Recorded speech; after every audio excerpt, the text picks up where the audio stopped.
from the 260 million Ghana cedis that's gone. The objective is to check illegal logging and mining, and we are already on course regarding that, and control environmental degradation. We will also apply part of the capex to address the 10 mechanized battalion at Wa, the 11 mechanized battalion at Boko, the Honorable Minister, hold on.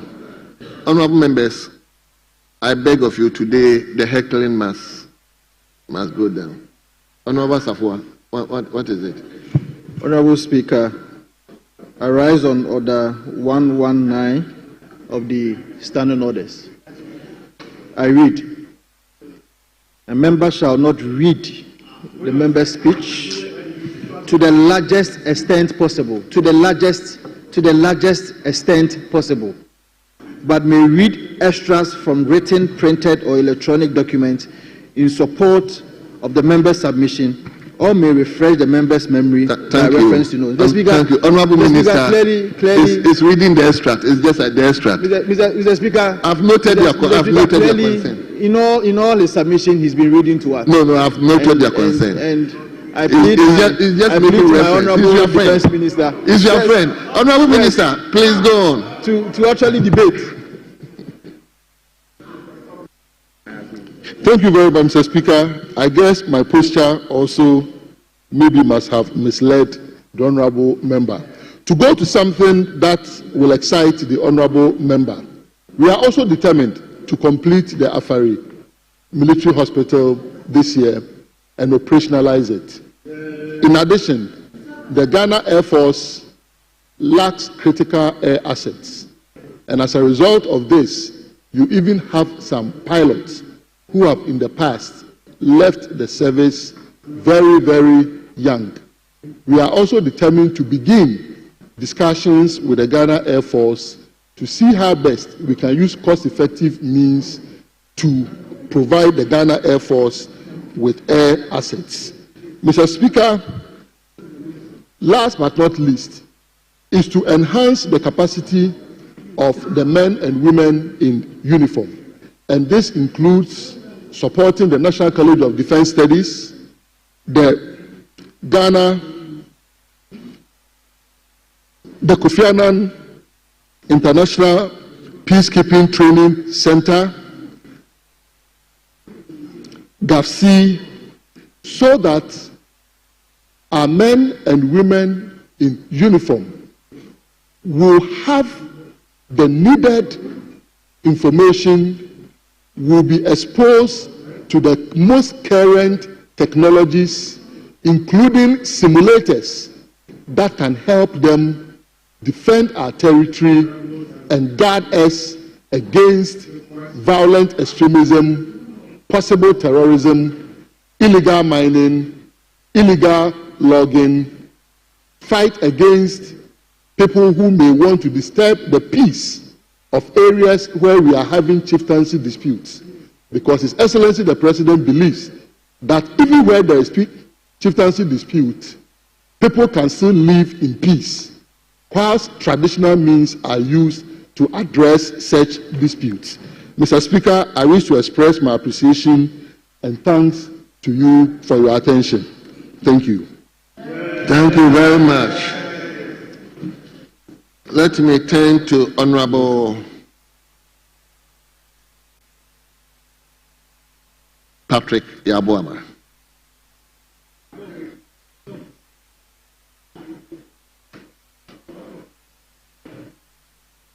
Patrick, I've mentioned your name, so take the floor. All right. Thank you very much, Mr. Speaker, for the opportunity to make some comments on the budget statement presented by the Minister of Finance on the 11th of March this year. Mr. Speaker, I'll begin by pointing out some policy inconsistencies in the presentation made by the Minister on the said date.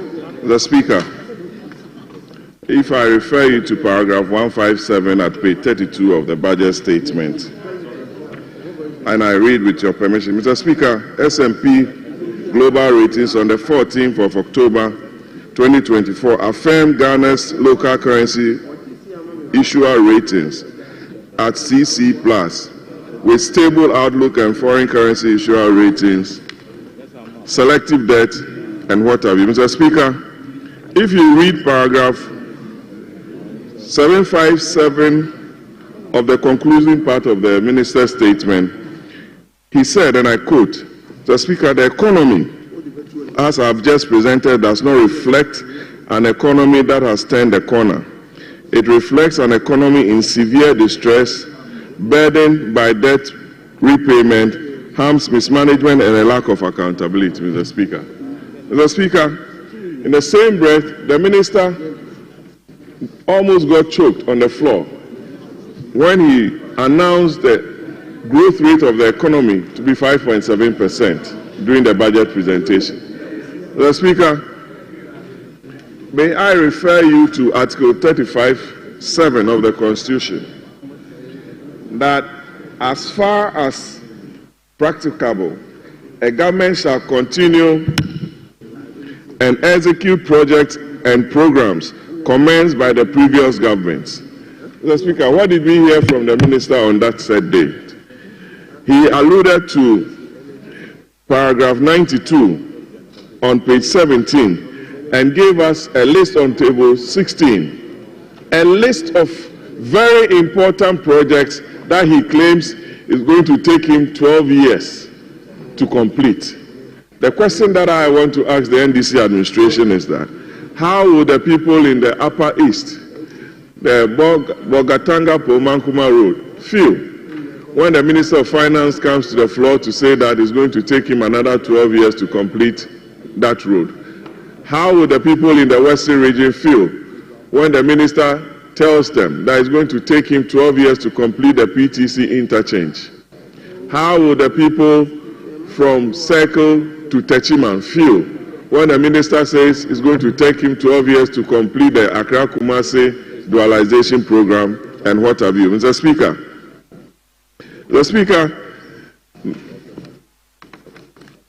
you have a minister allocating a whooping sum of 279 United States dollars to an entity that is non-existent, and I'm referring to the Gold Board. If you read the Public Financial Management Act, under Section 32C, it says that an entity that does not have the capacity to pay for the expenditure from the approved estimates as appropriated by Parliament for that financial year. It's the reason why the minister is in a rush to bring before us the said Gold Board, which a bill has been laid. But smart as he was, he made some provisions under what we call the other government services. And a whooping 1 billion Ghana cedis has been allocated for compensations. So doing the estimates, we would want to know the beneficiaries of that 1.1 billion Ghana cedis that he's made allocation for, because all those entities under other government services have been allocated or taken care of by the compensation budget. Mr. Speaker, we cannot, as a House, overlook the very importance of our diplomatic relations within the sub-region. As we speak, the President has visited Togo, Burkina Faso, Mali, Niger, and La Côte d'Ivoire. We commend the President for taking up those steps by visiting our neighbors. But the policy inconsistency is whether or not the government, having visited countries under military rule, who are being pushed by the AU and the ECOWAS to return to democratic rule, is not sending a bad signal across the world. We want some consistency in our foreign relations because, Mr. Speaker, our Constitution enjoins the President under Article 40 and 75 to ensure that good neighborliness is adhered to and that the President respects democratic tenets across the sub-region. Mr. Speaker, thirdly, we are told that the government has started what they term labor export program, which I don't understand. Every serious economy would want to retain their best hands within their country. There's nowhere in the world, civilized world, where they will export serious hands into other jurisdictions, because the returns are not cannot be measured in terms of those who stay within the country to work. So what we expect government to do is to heed to their campaign promise of creating jobs.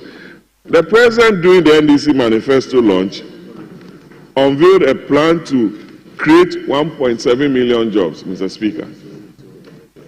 How is the president going to create that 1.7 million jobs, or those 1.7 million jobs? In the budget, he said under the Jumara project, he was going to create 10,000 jobs. Mr. Speaker, if you take your calculator and divide 276 constituencies with 10,000 jobs over 4 years, how many jobs is he going to create under that program? 1.5 billion has been allocated to the agricultural sector. Is it a sum or an amount that is needed to be able to create that great agricultural transformation that the president is talking about, Mr. Speaker? So, job creation was just a gimmick to woo the youth of this country into voting for the NDC. And we believe that the president and his program, which he delivered on the floor of Parliament through his minister in terms of job creation, I believe will not be achieved. Mr. Speaker, if you read the conclusion part of the minister's presentation, I went ahead to look at the definition of delivered and delivering. He listed a lot of programs and got thumbs up from the majority that, oh, betting tax, I've delivered. Abolition of e-levy, delivered.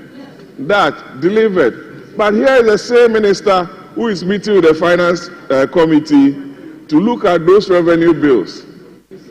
So have those policies been delivered, or is now in the process of delivering? Has the government stopped the collection of taxes on e-levy as we speak? Has the government stopped the collection of the emission tax as he claims to have delivered? So what has he delivered, Mr. Speaker? So those are matters that this House will take steps to abolish through legislation. So if the minister comes to tell us he has delivered, what has he delivered? Delivered a promise. My goodness. Mr. Speaker, this is a house of record. The minister has not delivered on those programs that he alluded to on page 123 of the budget. And we call on him to withdraw those remarks. Mr. Speaker, as we speak today, none of those taxes have been abolished. He is still collecting them. And we want him to be honest with the good people of this country. When he presents the mid-year review, Mr. Speaker, budget, we will check the amount of money he has collected between January and the time of the impeachment. We'll be looking at that. We'll be looking at that, Mr. Speaker, because he cannot come here and throw dust into the eyes of the good people of this country. On that note, I thank you very much, Mr. Speaker, for your... Thank you very much. Honorable members, the two gentlemen who have spoken spoke within their time. Now, I think you can read the time from the system. So let me invite Honorable Samsahi. Samsahi, you are Minister, Deputy Minister. You have, is it 15 minutes? 20 minutes. What was the arrangement, please? 20 minutes, eh? Deputy ministers are 20 minutes. 10. Thank you very much, Mr. Speaker. Oh, hold on. Let him be clear with it.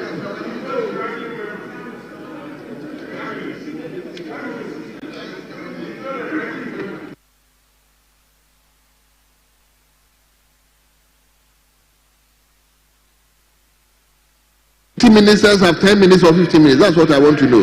Mr. Speaker, I think 10 minutes. Mr. Speaker, we agreed on 10 minutes.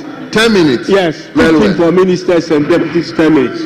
No, thank you. Minister 15 minutes and deputy 10 minutes. Yes. Well. So, Honorable Samson, you have 10 minutes. Thank you very much, Mr. Speaker. So now, 10 minutes, you can read it from your set as to how is utilizing this time. Mr. Speaker, you have already taken 1 minute of my time. Thank you for the opportunity to contribute to the statement, to the budget statement and economic policy of government for the year ending 31st December 2025. Mr. Speaker, I can say that this is the first time in the history of Ghana that a government has presented a budget which is friendly to all sectors of the economy. Mr. Speaker, it is strange and I'm surprised that all of us here who believe in God, but all of you in the minority haven't listened to the budget, haven't read the budget. None of you have spoken, have seen any positive thing in the budget.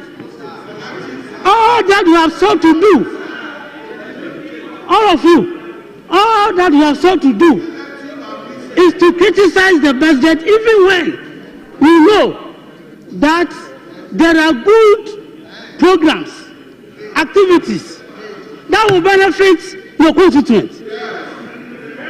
One, Mr. Speaker, 489.9 million Ghana cedis has been allocated for the non-academic free policy for all first-year students. Bro, tell me whether this is a good policy or bad policy. Tell me. What is your response? Students from your constituency, from next year, September, they will not pay academic visa fees. Is it a good policy or bad policy? Tell your constituents. Let's be a little objective and fair to the budget. Don't criticize for criticizing sake. Mr. Speaker, 292.4 million to commence the distribution of free sanitary pads. Mr. Speaker, how can any of you say that this is a bad policy? Haven't you seen this important program? Haven't you seen this laudable program which your constituent, female students at primary school to JSS are going to benefit? Is it good or bad? Be patriotic. Be patriotic. Mr. Speaker, another important program which I expect my colleagues to welcome it is the fact that 242.5 million has been allocated to support victims of the Akosombo Dam spillage. What else do you want? Minority, what else do you want? This is the time Nana Addo told Ghanaians that if he's looking at the voting pattern of the people in Akosombo, he wouldn't have visited them. He didn't do anything about it. A new government comes in and he has allocated so much to alleviate their suffering. You don't see this to be a positive development. Who are you people? What are you people at all? What are people are you? Honorable Samson. Honorable Samson. Mr. Speaker. Honorable Samson. Another important thing. Honorable Samson, please just withdraw that. Who are you? Withdraw it's withdrawn, Mr. Speaker. But are you not surprised?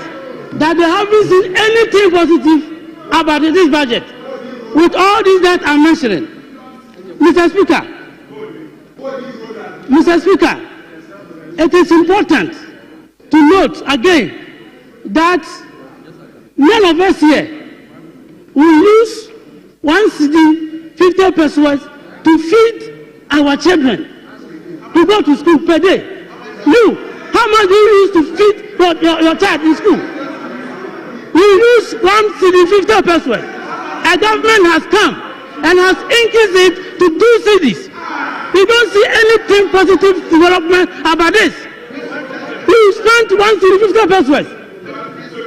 2 cedis and 1 cedi 50 pesos. Which one is better? Which is better?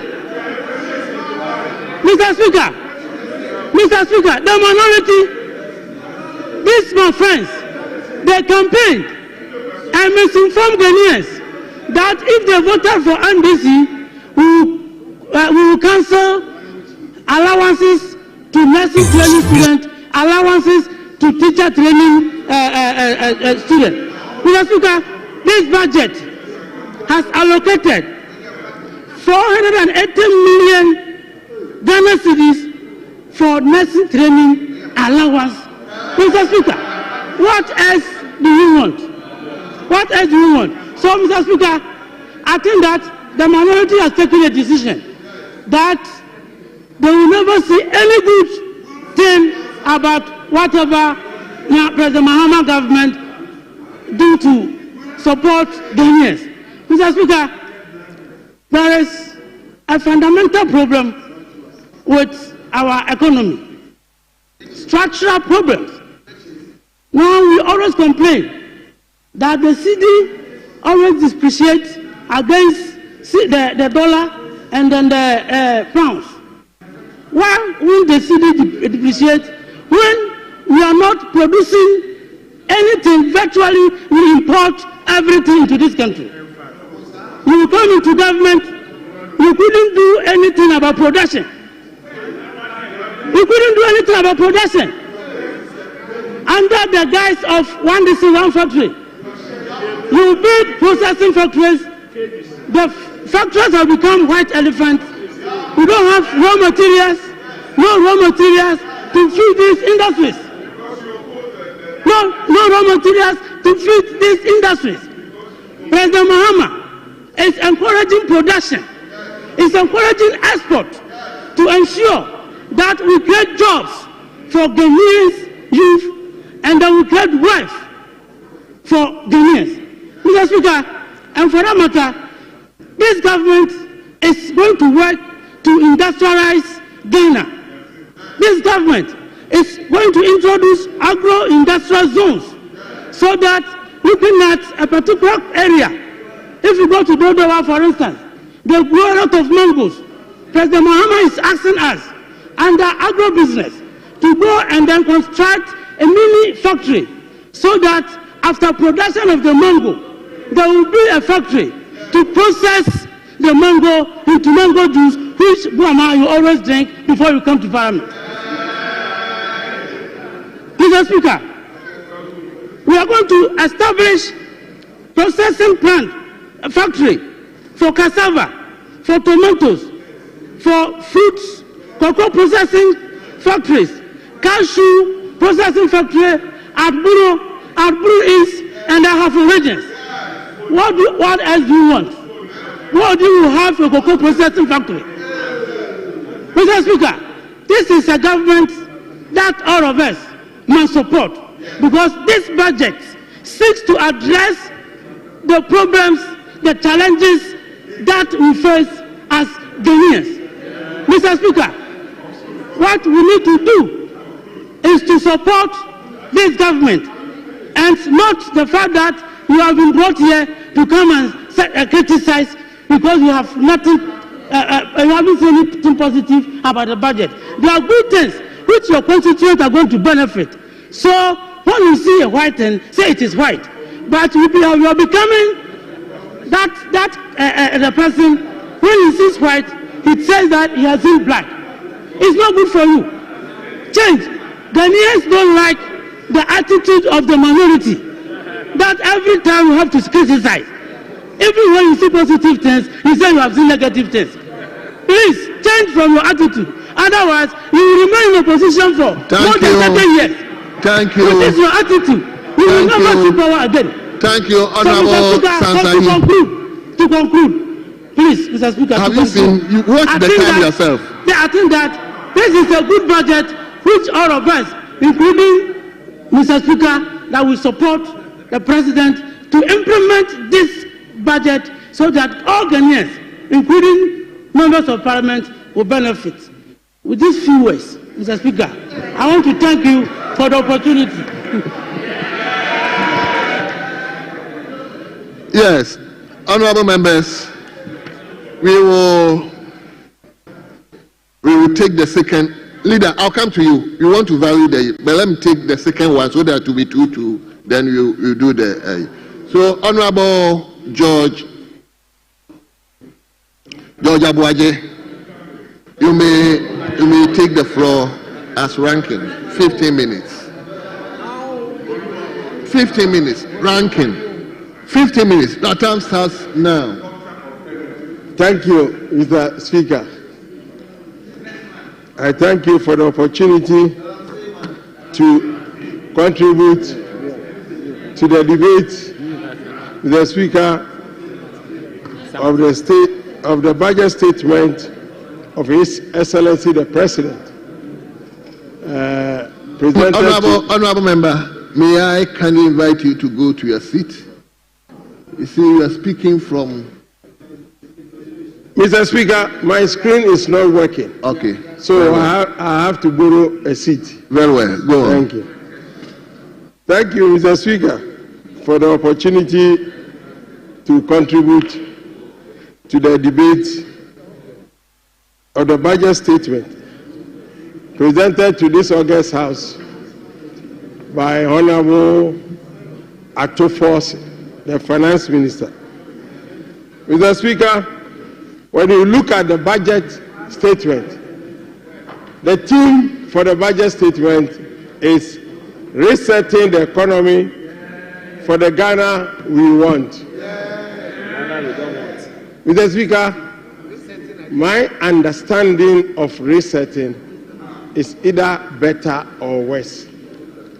But that is my understanding of resetting. But Mr. Speaker, the budget resetting is for better.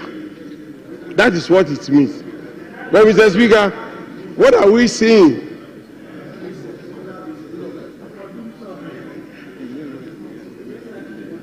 Let me start with GMPC, Mr. Speaker. In 2024, GMPC was given carried interest of $280.59 million US, equity finance of $138.4 million US, and GMPC share of net carried and participating interest of $142.89 million. That is 2024. But what are we seeing at resetting in 2025? Mr. Speaker, yes, PC is being given $192.67 million US as their equity financing cost. Mr. Speaker, and the share of the net carried and participating interest of GIPC is $53.52 million US. Mr. Speaker, is this what we call resetting? No.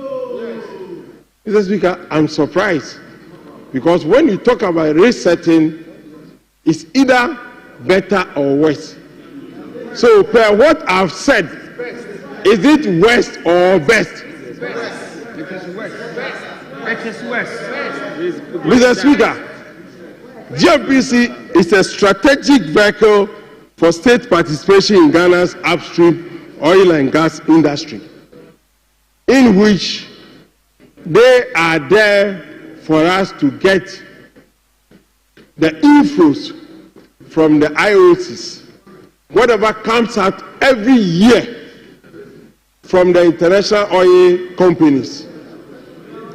And this is the company in which their budget for 2024, their net participation interest is $142 million. But this year, you are giving the same company $53 million. What do you expect the company to do? Do you want the company to continue working, or you want to collapse the company? Mr. Speaker, this company works with IOCs, a very powerful entities. They are very powerful. They have the capabilities. They have the knowledge. They have the in-depth knowledge about upstream oil and gas industry. And our national and strategic entity like GMPC. This is the level we've brought GMPC to. Mr. Speaker, I would say they've been soft change. So, Mr. Speaker, when you look at this budget, Mr. Speaker, the theme for this year's budget is resetting the economy for the Ghana we want. We don't want this Ghana. Will you say this resetting? We don't want this. We don't want this. Mr. Speaker, we talk about energy security. What is energy security? Assuming there is a war, third world war in this country, all over the world. Mr. Speaker, assuming there is a third world war in the world, Mr. Speaker, how are we going to get oil products for sustainability, for security? That is why it is the Chachu-Chikata GMPC we are talking about. Mr. Speaker, we are talking about Chachu-Chikata GMPC. This is not the idea of GMPC. Mr. Speaker, GMPC in 1983 was established to carry along the Ghanaian upstream oil and gas production. But Mr. Speaker, in 2011, we have the PRMA, that's Petroleum Revenue Management Act. Mr. Speaker, at that time, GMPC was assigned 55% of the carried interest. Then in 2014, the first John Mahama administration reduced it to 30%, Mr. Speaker. And now they are reducing it to 15%. Too bad. Mr. Speaker, how can GMPC perform? But it's like we don't see the achievement of GMPC. Mr. Speaker, with your permission, let me read section 16(2) of the Petroleum Revenue Act as amended by 893, provide two main sources of inflows to GMPC as follows. Mr. Speaker, equity financing cost, including advances and interest of the carried and participating interest of the Republic. The cash or barrel of oil equivalent of petroleum that shall be ceded to GMPC out of the carried interest on the recommendation of the Minister for Finance and approval by Parliament. Mr. Speaker, while the equity financing cost component of the allocation is to finance cash costs for development and production expenditure, The GMPC shall be of net be earmarked for GMPC operational expenditure and capital, Mr. Speaker, and capital projects. Last year, they were giving 142 for capital and expenditure projects. This year, the same company, you are giving 53 million US dollars for capital and operational expenditure. What do you expect such a company to do, Mr. Speaker? And GMPC is a strategic vehicle for this country. GMPC, Mr. Speaker, is a strategic company. GMPC, as I know, Mr. Speaker, is the company that handles the upstream oil and gas entity of our country. They make sure that we have oil and gas, and they partner the IOCs in this country. The IOCs being international oil companies. Mr. Speaker, without their capabilities, how can they partner these IOCs?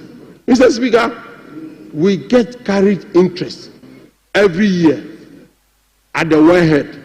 How will they perform if we are cutting over 60% of their revenue, their cash inflows of over 60% has been down? How will they perform? Mr. Speaker, the finance minister should come to this house and explain to us why are they cutting over 60% of GMPC's equity finance? Mr. Speaker, it means we don't want GMPC to perform the work that has been mandated to them. Mr. Speaker, Mr. Speaker, Mr. Speaker, we are downsizing everything. As I'm speaking to you, GMPC is at the Volta Basin now, exploring for oil. So what do you want GMPC to do with their subsidiary Esproco? Mr. Speaker, do we want them to stop what they are doing? Mr. Speaker, we have in this world national industry companies like Equinor of Norway, Petrobras of Brazil. Mr. Speaker, what do? They've been able to transform to multinational companies. We don't want our own to transform into such entity. Mr. Speaker, look at what we are doing to GMPC.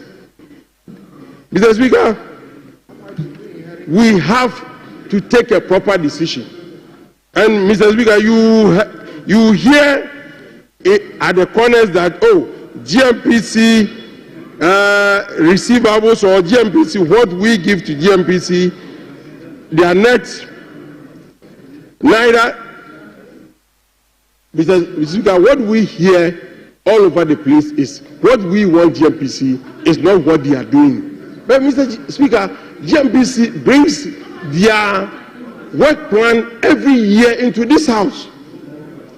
And we have oversight responsibility over GMPC's programs. So why can't we, if there is issues, why can't we advise GMPC what to do? But rather, every year this house approves GMPC oversight. And at the same time, we are saying GMPC is shifting their core mandate. Mr. Speaker, how can we continue in this way? So, Mr. Speaker, what is happening to GMPC, we need to, in this house, Mr. Speaker has to look at it very well. And Mr. Speaker, let me move to electricity. Mr. Speaker, the minister also talks about the weighted average cost of gas, in which he said is going to increase the price from 7.836 to 8.45 per metric million British thermal unit, that is MMBTU.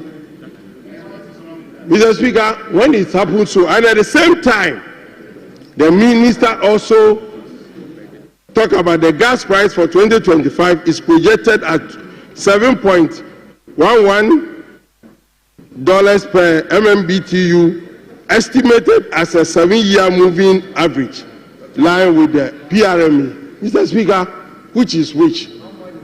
Because we are talking about increasing the average cost of price from $8.475.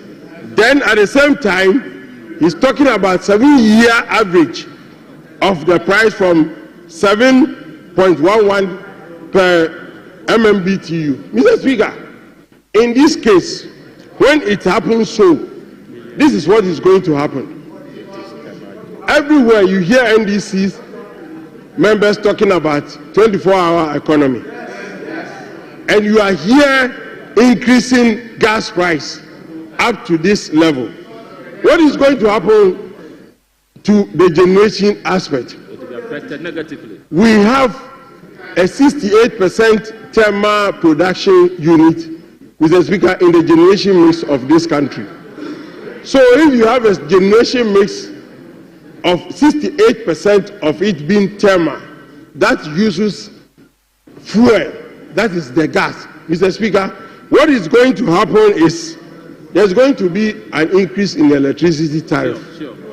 Already the minister has said there will be a periodic increase in electricity tariff. You might be winding up. Mr. Speaker. It's not time. Mr. Speaker. 5 minutes more. What even killed the cat is the minister said he is going to increase electricity price in fourth quarter, a major tariff increase. That is what is even going to kill the 24-hour economy. Mr. Speaker, in recent, in conclusion, Mr. Speaker, in recent, Mr. Speaker, in conclusion, in the recent energy summit in Arusha, Tanzania, the president of World Bank, this is what he said. Mr. Speaker, and I read. He said access to electricity is a fundamental human right. Without it, countries cannot thrive. Mr. Speaker, I thank you. Thank you.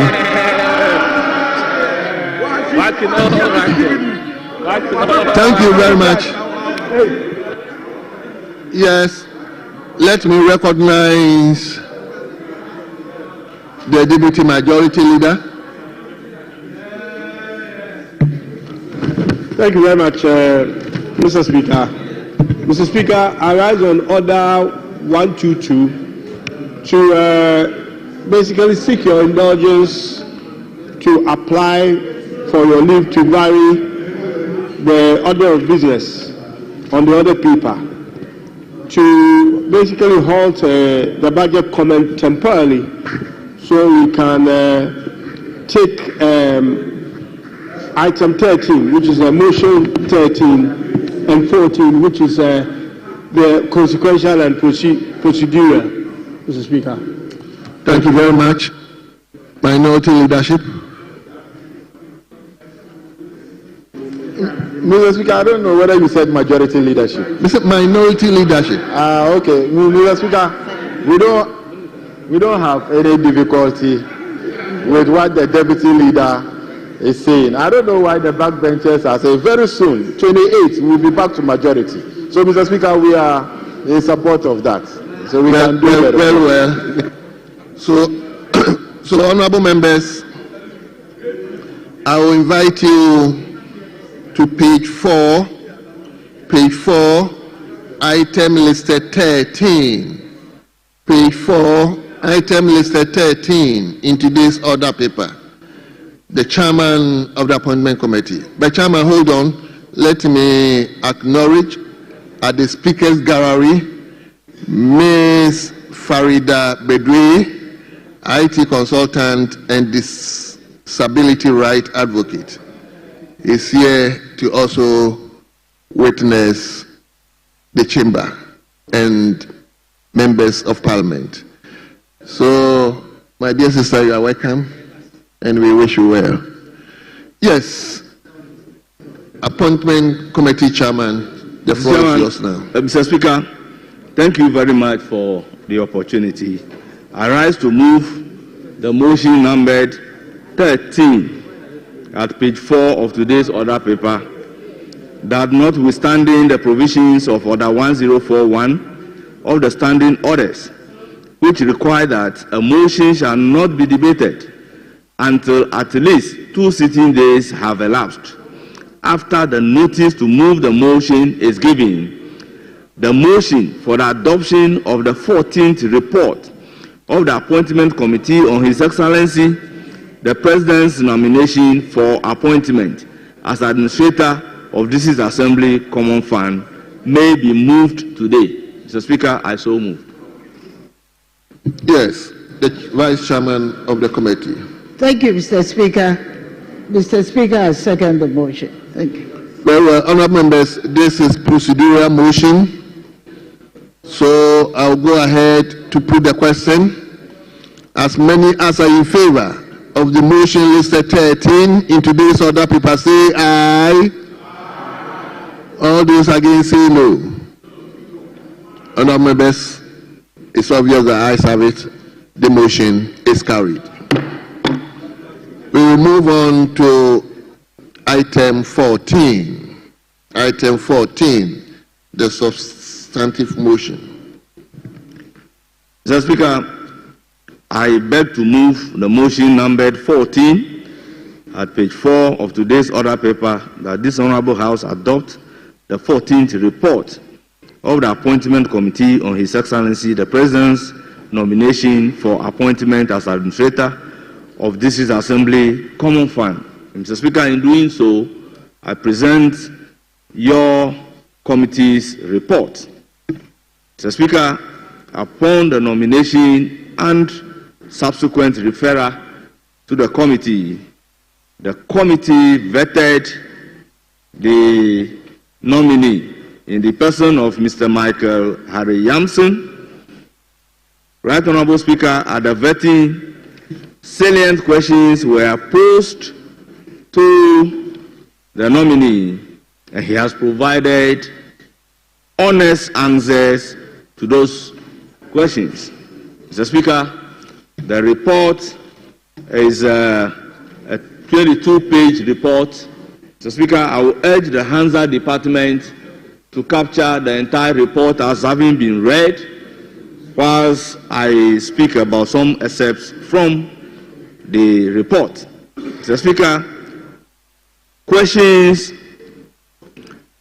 such as assuming office as acting administrator of the Common Fund was posed, personal email and political affiliation of the great National Democratic Congress was also posed to him, and he has responded to saying his contribution, social contribution at Bremer was also posed to him. Social intervention project in Cape Coast, the national service, the payment of the assembly members, among others, were posed to him, and he has provided honest answers to the questions. Mr. Speaker, the committee, by consensus, unanimity, recommend to the House the approval of His Excellency the President's nominee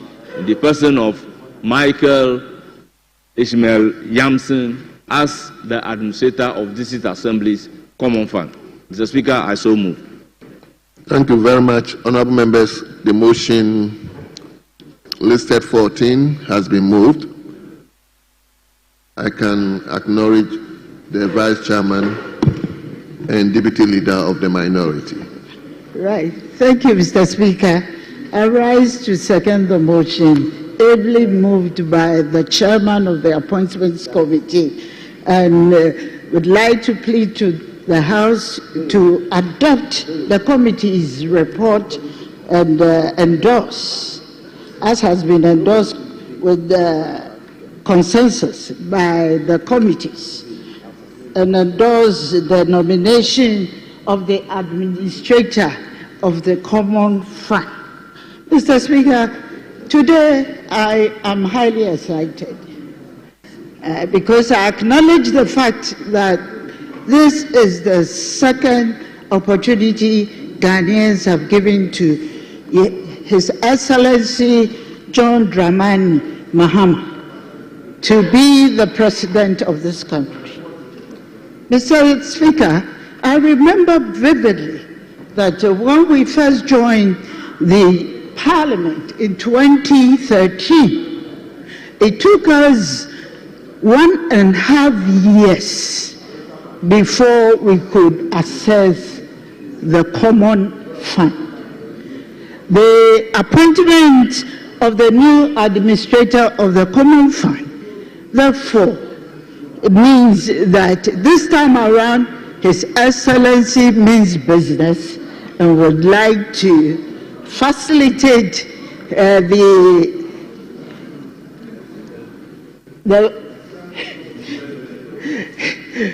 would like to facilitate his presidency by ensuring that the institutions and all the organs that are supposed to perform for the next 4 years are in place. In doing so, I'd like to also add my voice for members to endorse the nomination of Honorable Mr. Yamson, Mr. Michael Harry Yamson. Mr. Michael Harry Yamson will be remembered as a Catholic who has been turned to be a Methodist. And if you look at the background and you read the background, you realize that he was actually trained by the Catholics and in a Catholic school. And Mr. Speaker, I would like to attest to the fact that being a trained Catholic, the honorable nominee, or Mr. Yamson, is an affirmation of the fact that his integrity is not in doubt. Mr. Speaker, I'd like to also mention that his eligibility and competencies are not in doubt either. It is, if you look at the background of his work experience, it will attest to the fact that Mr. Yamson is a seasoned leader with certain qualities, and as a result has been up to date, presiding on 6 different boards as we speak now. And it tells you who that personality is. Also, his exposure by being trained as a leader or being trained in the Unilever leadership is a proven fact that Mr. Yamson, if given approval as the administrator of Common Fund, will bring to bear innovative policies that will promote efficiencies and that will also bring about transparency in the disbursement of the Common Fund and the application of the fund by the MMDAs. Mr. Speaker, I'd like to also note that his responsibility is to Parliament. And I would like to note that when he was questioned about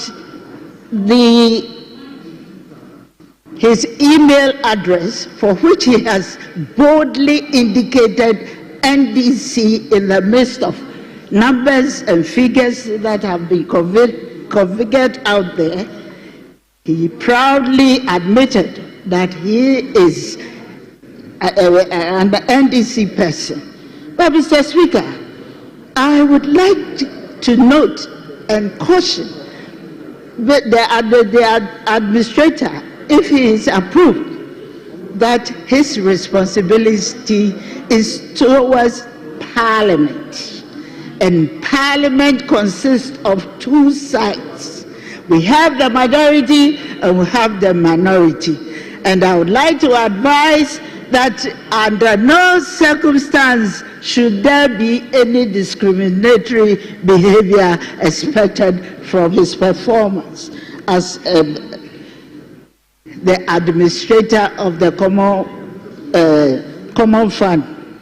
I like his response to the fact that if the government is paying the monthly salary or monthly allowances for the assembly members, it is not going to decline the funds that are realized by the assembly members. But Mr. Speaker, I have a difficulty. I still don't have the clarity of mind as to how these allowances are going to be treated, because we know that it's honorable members of the assembly are being paid allowances. So I don't know whether what is being proposed now is in addition or it is in whatever we call it. It's not going to be paid in addition. Is it the only allowances that is going to be paid? I know that is going to be borne by the president, but there exist some allowances. And Mr. Speaker, as a result of that, I also took note of the fact that we have reserve funds, and the reserve funds are such that it is always applied through innovative policies. So I would also want to add up to the report, because I see a clear omission of the fact that the honorable administrator did not or admitted that he's also going to assign some of the reserve funds for the promotion of the implementation of the Affirmative Action Act. And it is important that we take note of that. And I also look at the eligibility of ensuring that the PWD funds is also assigned, and the special schools are built out of that fund. That was the assurance given at the vetting. So, Mr. Speaker, in conclusion, I would like to add my voice and appeal to the entire House to endorse the nomination of Mr. Yamson as the administrator of Common Fund. With these few words, I conclude, Mr. Speaker. Honourable members, the motion has been moved and it has been seconded. It is now before the House for consideration. Like I said earlier on, this particular motion is for the good of all of us. It's for the good of all of us. So if there's no other comment, I'll go ahead to put the question. And the question is, as many as are in favor of the motion listed 14 in today's order paper, say aye. Aye. Those against say no. Honourable members, the ayes have it. The motion listed 14 in today's order paper is accordingly adopted.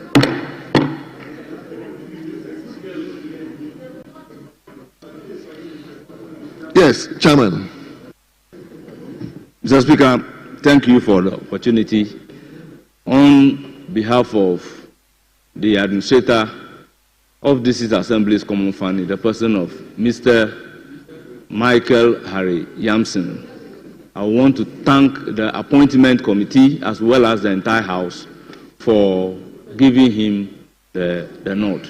Mr. Speaker, once again, thank the House very much. Thank you very much for thanking the appointment committee and the House. I'm so grateful. Yes, leadership. Yeah, thank you very much, Mr. Speaker. Thank you for granting the leave to take motions 13, 14. I indulge you to return back to the debate on continuing from item 7. Thank you, Mr. Speaker. Is the turn of Honorable Comfort. Do you? I believe after her contribution, the entire House will be flooded with chocolates. Yes, Honorable Comfort, let's hear you. Thank you, Mr. Speaker. Thank you, Mr. Speaker, for the opportunity to add my voice to the budget statement and economic policy presented by the Finance Minister. Mr. Speaker, I would like to take the opportunity to thank His Excellency John Dramani Mahama. I'm thanking him because in this budget, he has appreciated women. Mr. Speaker, my joy is this Women's Development Bank. Mr. Speaker, this bank is going to be in the market. And as a daughter of a market woman, and as a lawyer who has been in the market and knows how the market women used to struggle to get money to finance their businesses. When they go to the banks, how they turn them out because they don't have guarantee. Mr. Speaker, I thank His Excellency for walking the talk. I thank him for giving us the Vice President. And I know with the Vice President as a woman, we make sure women will succeed in his tenure as Vice President. Mr. Speaker, this Women Development Bank, we are praying for those who will manage it. Maslow came, and the idea was Maslow to support small businesses. But Mr. Speaker, if you go to Maslow now, the rich man has invaded Maslow. And they are rather enjoying what is for the poor during former President Kufuor's time. Mr. Speaker, as I'm speaking to you, those who are owing in Maslow are rich men. Those who have enjoyed Maslow are big companies.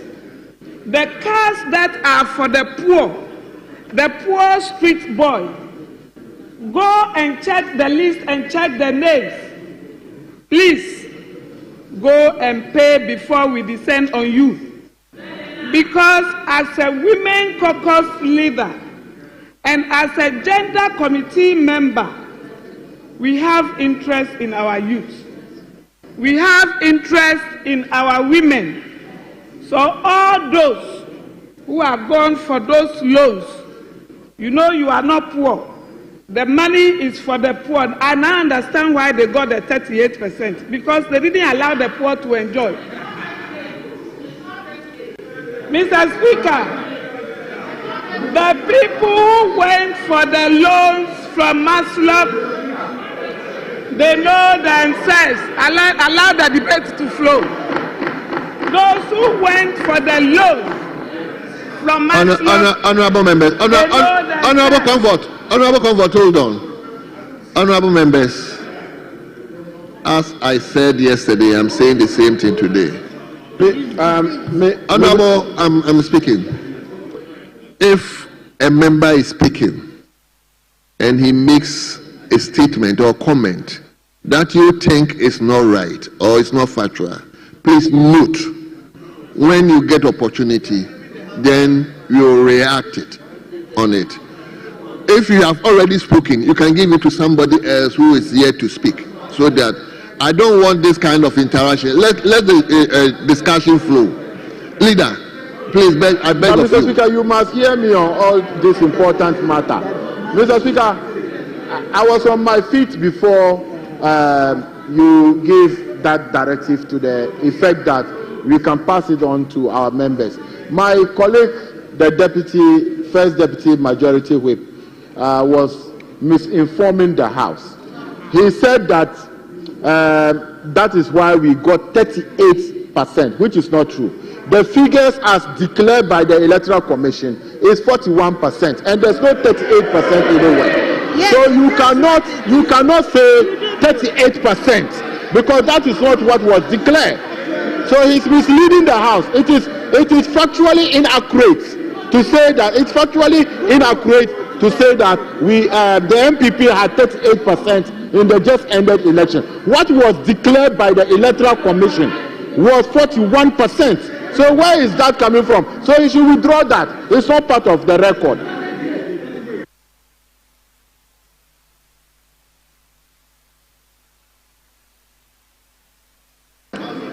Honorable members, as I said, I'm repeating it. As much as I appreciate where the minority whip is coming from, if we are not careful, the whole thing will degenerate into this. Everybody is saying this, everybody is saying this. Leader, I've heard you, but like I'm saying, let's get people to address that particular issue, please. Other than that, we can't get on. I want the debate to flow. Yes, Leader. Yeah, Mr. Speaker, thank you very much. Mr. Speaker, I think we made this very clear from the very onset of the debate that we are not going to interrupt the debate. It goes without saying that if you have any point to raise and it's not your turn, give it to somebody else. I mean, you're a leader. If you do that, you actually disrupt, the flow of the debate. Mr. Speaker, let's continue with the debate. Thank you very much. Please, I beg of you, let's follow. It's for the good of all of us. So, Mr. Speaker, Leader, may continue. What I was saying is just simple. I'm saying that Women Development Bank is coming, and we have Maslow, which is for the poor, is for the petty traders, is for petty businessmen. But I'm telling you on authority that rich men rushed to Maslow, invade Maslow, and took those loans to themselves, and the poor couldn't enjoy those loans. Mr. Speaker, I'm speaking with evidence. Those who went for the loans, I will tender the evidence. It's here, I will tender it. Mr. Speaker, the rich went for the Maslow loan. It won't happen in the Women Development Bank. It's for small scale and women in the market. So that is exactly what we are going to do. And we are going to restructure the loans in Maslow too. Those who are owing, those rich companies that are owing, we have all the list. Go and pay. This time is His Excellency John Dramani Mahama, who is in power. And if we are going to ensure that this money gets to the poor. Mr. Speaker, as I'm speaking with you, leave have been increased.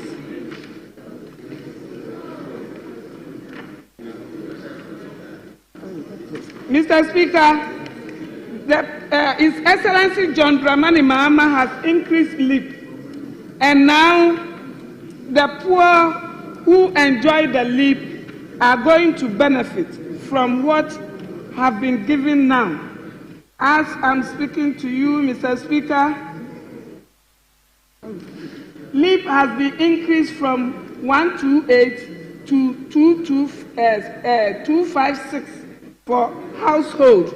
Mr. Speaker, yesterday we picked the information, or last week we picked the information that people have started going around to register household.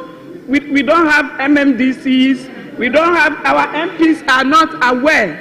We want to tell them that they should hold on till we get the MMDCs and DCs so that they can monitor what they are doing.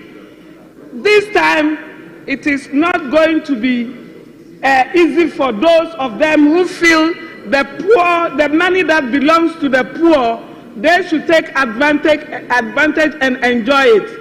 Mr. Speaker, as we are here working, we have 100% interest in the people they will register to enjoy this money, because we have to make sure the money gets to the poor. Mr. Speaker, when it comes to school feeding, you can see that we have moved it from 1 cedi 50 pesos to 2 cedis. Mr. Speaker, I've already invited the school feeding CEO or director to come because of what we are hearing, that a lot of ghost names in these school feedings. Mr. Speaker, we will not take it, because they should freeze everything and investigate for us to take away the ghost names. Caterers should apply so that we can see the real people who are doing the school feeding and pay them. No payment should be made.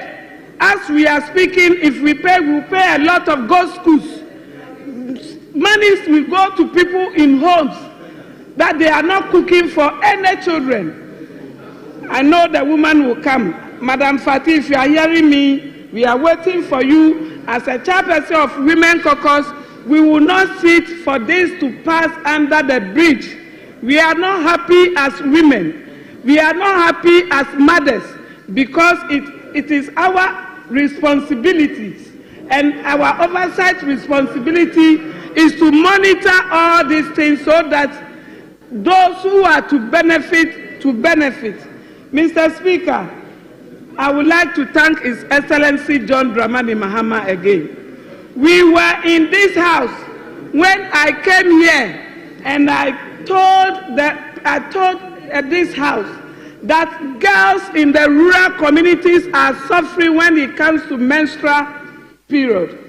Mr. Speaker, we made a point, we visited some of the factories, and we were told there would be solution. They couldn't find the solution. It was election year. What we rather saw was they were dancing Sisifia on platform. Instead of them solving those problems, they couldn't solve the problem. Mr. Speaker, that day I tender evidence. Once they couldn't solve it, they should give me back my evidence. Because now, all the villages, those children who are not enjoying are going to have sanitary pad. Every school girl will have sanitary pad. I want to assure those who are using the old type that is over for now. This one is over for now. The other time they took my evidence, they didn't do anything about it. They should bring the evidence back. Once they didn't do it. Mr. Speaker, what school children in the rural communities should be assured of is this sanitary pad will get to them. And as we are here, we are warning those who will be in charge. Those who will bring it should stamp it so that we will know the difference between the one that is free and the one that is sold in the market. Mr. Speaker, we should be serious when it comes to children issue. We should be serious when it comes to women issue. Because women, when you educate one woman, you educate a nation. And it's the children who will grow to come and replace us in future. Mr. Speaker, we should have mercy on the poor. What kind of rich men are we that we don't want to think about the poor people? The things that belong to the poor, let us make sure it gets to them. I'm pleading with those who took the Maslow loan, go and pay. Those who are doing the ghost cooking for the school children, please, Mr. Speaker, make sure we freeze the payment for now and allow them to reapply again so that we can separate the bad from the goods before we pay them. Mr. Speaker, with these few words, I thank you for the opportunity.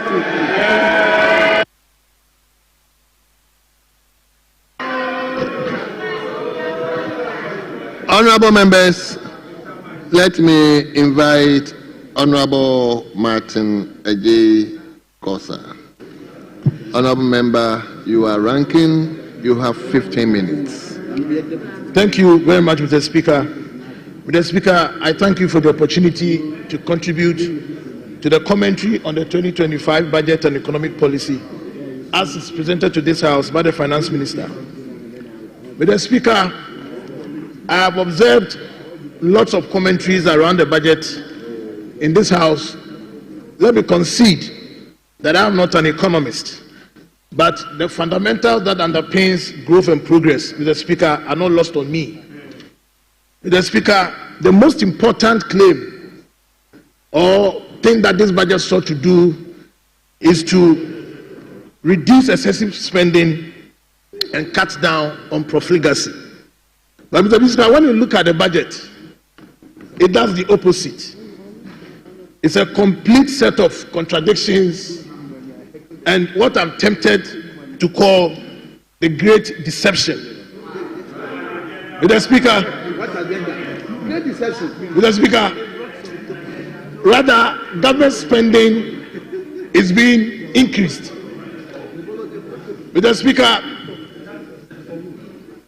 government's total spending has increased, government's appropriation budget has increased, and Mr. Speaker, the most important areas, the prioritized needs of Ghanaians is not where the big monies are going to.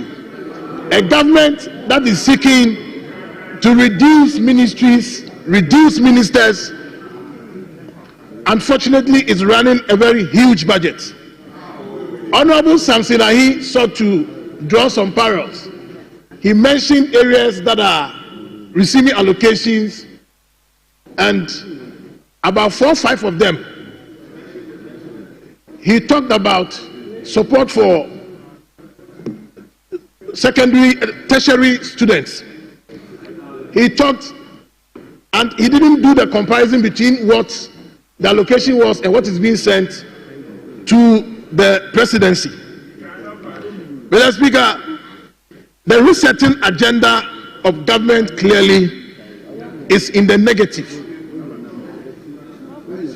This government campaigned on a lot of populism and propaganda.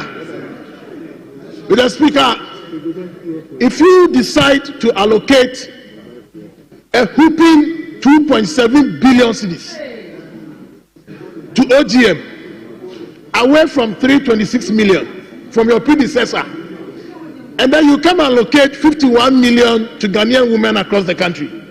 Mr. Speaker, we have 16 regions. For simple arithmetic, let's just decide to divide this 51 million by the 16 regions. Are you telling me we should take 3 million seats to Ashanti region to go and share for women? Mr. Speaker, the implication is that I fear for my honorable members on this side of the house, because very soon your constituents will come after you. You have done lofty promises. You have given huge promises of money that is coming. And it turns out that having gotten an overwhelming victory, you have decided to channel the greatest chunk of money to the seat of government, whilst those on whose wings you rose overwhelmingly to win power is being given such amounts of money. We even pray and hope, Mr. Speaker, that these monies will actually go as it is. But I'm afraid this women bank that has been talked about, you can see from the beginning, that is not going to end anywhere. The commitment is zero. And the earlier Ghanaian women brace themselves up for it, Mr. Speaker, the better. Mr. Speaker, at the same time, you are allocating 17 million cedis to a research department at the presidency. You are giving 17 million to buy stationery. Then you allocate 51 million to Ghanaian women. How can you do that? Right away, the commitment to achieve this initiative is nil. Mr. Speaker, one of the biggest problems we have in this country is housing and water. Go to page 99 and 100 of this budget. Your allocation is under $1 billion, yet you are allocating 2.7 billion to the presidency. Clearly, you see a major problem that is happening. And I think that, Mr. Speaker, there is very little that is going to be achieved there. The big push has been selective. The big push is targeting the executive and not the Ghanaian people who voted overwhelmingly for the NDC. Mr. Speaker, again in this budget, the MAC talked about 24-hour economy. I looked up to it to see what policy direction we're going to have. Strangely, Mr. Speaker, 24-hour economy did not find expression in this budget. There is no allocation for it. Just oppose that to the Akufo-Addo government. Mr. Speaker, in a record 9 months, the flashy program that we sold to Ghanaians in our campaign was achieved. And today, as I speak to you, over 3.5 million Ghanaian students have gone through it. A big impact on them. If you really meant and were committed to your 24-hour economy, it ought to have had expression in this budget. Everything from the beginning appears to be a deception. And very soon, Mr. Speaker, they're trying to catch up with our friends on this side of the house. Mr. Speaker, one more issue that I want to talk about is Ghanaian youth. The NDC again packaged a lot of lofty promises and wrote on their backs to win power. Mr. Speaker, it's a very sad story ever since this government assumed the reins of power. Ghanaian youth are being sacked from their jobs. The jobs promised are not coming, and the attempt is to try and get rid of people who are in to replace with others. Mr. Speaker, not a day passes without we reading from the news. NDC youth seizing offices in Kumasi and in Accra because the jobs that they look up to is not existent, is not forthcoming. And if you cannot create jobs, you don't go sacking people who have been in employment before you came. The challenge is that people are losing their right to work and live decently in this country as Ghanaian youth. And it's important, Mr. Speaker, that we address this matter. When you look at the budget, the interventions that have been mentioned, you don't see any practical hope in realizing those initiatives. And again, I want to put on record that Ghanaian youth will soon see exactly what it is that you promised in those promises. Mr. Speaker, I'm a ranking member for the Works and Housing Committee. If you look at the budget, one major issue that plagues our country is how we secure our water bodies and ensure that we have potable drinking water. Mr. Speaker, today, Galamsey is on the ascendancy. It has become the most lucrative job in this country by those who care to engage in it.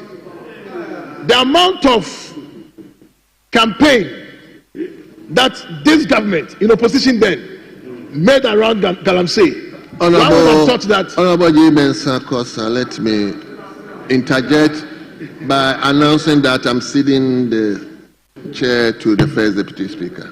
So you may go on.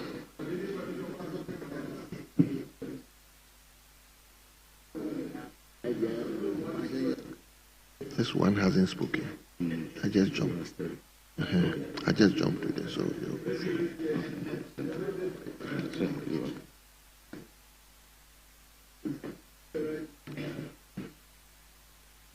Honourable member, continue. Thank you, Mr. Speaker. Mr. Speaker, Galamsey today, as I was saying, has become pervasive. It is the most lucrative business that is running. And the earlier we checked it, the better. The solution that we are told is being mounted to confront this challenge, Mr. Speaker, I'm sorry, will not work. You have people engaged in this activity who are able to confront armed security or military officers, almost daring to overpower. Then your immediate attempt to deal with this is to form what you call blue water gas, which is made of some of our young brothers and sisters. Mr. Speaker, I think that there is an urgent need for some collaboration between the ministries who are engaged in issues of water to find a way to solve this problem, because there is no way that the initiative that we are being told is going to secure us the needed solutions that we want, so that Ghanaians can live comfortably and enjoy those important amenities. Today we are told by the Minister for Lands that of our 44 forest reserves, 9 of them have been taken over by galamseyers. And if you want to fight such a menace, you don't go getting blue water guards to do the trick for you. Clearly, the prioritization of action is a missed one. Honorable leader just left, but Mr. Speaker, I note an allocation of 7 billion plus to the common fund. I think it's important we note that, yes, it's good to allocate, but it's important as a country, if we really want to deepen decentralization and ensure that our local initiative to develop is carried through, we don't pay lip service to this. We actually make money available. That has been the usual cycle, and I think we need to move away from it. Again, Mr. Speaker, we on this side are not against the payment of what you call allowances to assembly members. No. Mr. Speaker, the most important goal in our local governance practice is to ensure that we deepen decentralization and people's involvement in decision making. It is good to resource assembly members, but the down up is the local, at the local authority is the unit committee members. And I would suggest that we could cut part of the presidency's budget of 2.7 billion and come and resource unit committee members, just as we are doing for assembly members, so we can achieve the goal of deepening decentralization. So, Mr. Speaker, I think that in addition to what we want to do for assembly members, let us think about unit committee members, so they can also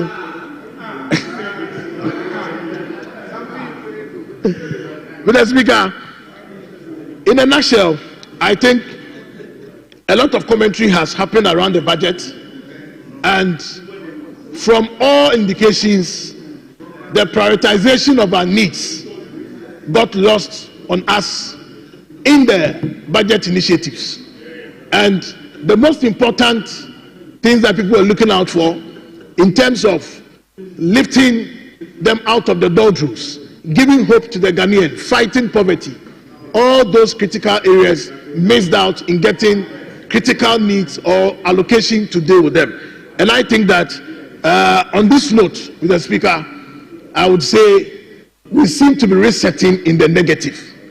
We better begin to reprioritize so that things like 24-hour economy, if we give proper clarity to it, we can allocate resources and make sure that it gets attention and then gets its goal that it was intended for. Mr. Speaker, with these few words, I want to thank you for your indulgence. I'm grateful. Thank you, Honourable Member. We are within time. It's now the turn of Honorable Bid Awantazuma Zidin. You have 10 minutes. Not 15. Mr. Speaker, I'm ranking. 15 minutes. Well, if you are ranking, then it should be 15 minutes. Thank you very much. You have 15 minutes as ranking. I'm ranking. Mr. Speaker, thank you very much, Right Honorable Speaker, for the opportunity to also make comments on the budget statement presented to this House by the Honorable Minister for Finance, Honorable Cassiel Atuban Folsom, a very seasoned finance minister by virtue of the fact that he was Deputy Minister for Finance for 4 years. He was ranking member for Finance for 8 years. And so he is not one of those finance ministers who was plucked from the private sector and planted on the economy. He is very seasoned. And by reason of that, he has delivered to us a very realistic and modest budget. I'm surprised that our colleagues are saying that the budget is a deception. It's a realistic budget. It is not a budget of deception. The budget is intended to address current concerns of most Ghanaians who gave their overwhelming mandate to His Excellency President John Dramani Mahama and the NDC. And so, we are not here to bandit figures. They are busy banding figures around. But let me tell you, my brothers and sisters, that these figures that you are banding around, they will not help you. They will not help you. Because you people have destroyed this economy. And then we have come to repair the economy. And you are busy telling us about growth of 5.7%. Let me find out from you. You have brought growth of 5.7%. And so your verdict, the verdict that the Ghanaians gave you, how much percentage is it? 38.2%. That is the verdict that they have given you for your so-called 5.7% growth rate. You see, in the run-up to the 2000 elections, listen, in the run-up to the 2000 elections, we were campaigning on the back of building roads, infrastructural development. And you people went around saying that we don't eat roads, we don't eat infrastructure. You're decline. That's what you were saying.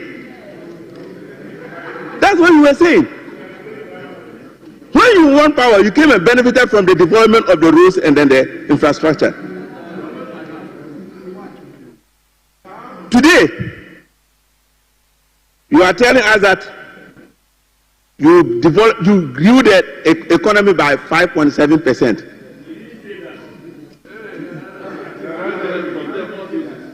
Mr. Speaker, with due respect, we are not talking about growth of the economy.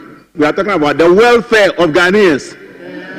We are talking about the welfare of Ghanaians. We are coming to improve upon the living conditions of Ghanaians and then their welfare. Let me find out from you, who eats figures? Do you eat figures? We are dealing with the welfare of the people. This budget is a budget of hope. This budget brings hope to the workers of Ghana. This budget brings hope to the youth of Ghana. This budget brings hope to the women of Ghana. This budget brings hope to students, market women, and traders. This budget brings hope to the men of Ghana. this budget brings hope to the poor, to the rich, and indeed all Ghanaians. That's what this budget is about to achieve. Even ISE, Institute of Statistical, Social and Economic Research, says that the budget inspires hope. And listen to what ISE said. And this is captured, it finds expression in the daily graphic of Wednesday. 2025 budget inspires hope. That is ISE. Listen to what ISE said. The release provided for in the 2025 budget inspires hope to help reduce hardships on citizens and ease the high cost of doing business. And so, that is the essence of the budget. And what figures about 5.7% growth. Mr. Speaker, yesterday, Honorable Dr. Asamoah Fredche complained that this budget is Azan. Really? What he conveniently forgot to say was that Ghanaians lived under an Azan government for 8 years and under 8 Azan budgets. Under Nana Akufo-Addo. And today, you are busy complaining. We have come to repair the Azan budget that you left behind, the Azan economy that you left behind. That's what we have come to repair. Mr. Speaker, let me turn my attention to rural electrification. I'm very, very happy and excited that this government is bringing back on board the rural electrification program, which was started by the late head of state, Dr. J.J. Rawlings. This time, we are getting 100 million Ghana cedis to support rural electrification. And that will benefit all of us, including those on the other side. Right, Honorable Speaker, 24 hours economy. Our colleagues have tried to poo-poo the 24-hour economy as not being a viable policy. In fact, Honorable Kodo Opon Nkrumah described it as one policy definition is bebree. Obviously, you have not understood it. And that is why, when we had the budget workshop, we brought the Venerable Guzitano, the advisor to the president on the 24-hour economy, to come and explain to you what the 24-hour economy is about. And I'm sure that you understood everything, because at the end of the lecture, you had no questions to ask. And after the man has left, then you come and then you are asking questions. The expert was here, you should have asked him all the questions. You failed to do so. You failed to do so. And when he had left, you sit here and then you are asking questions. Anyway, so you have to go and meet him and then he explain to you further. Mr. Speaker, now let me go to rules. The NPP government boasted about the program of Year of Rules. Year of Rules. And yet we have not seen much on rules. At least the Upper West region did not see any evidence of Year of Rules. It is interesting to note, Mr. Speaker, that the NPP government in their 2004 budget, they allocated 3.5 billion Ghana cedis to the road sector against a budgeted amount of 4.1 billion Ghana cedis. However, Mr. Speaker, they left behind a debt of 22 billion Ghana cedis by the end of 2024 without anything to show.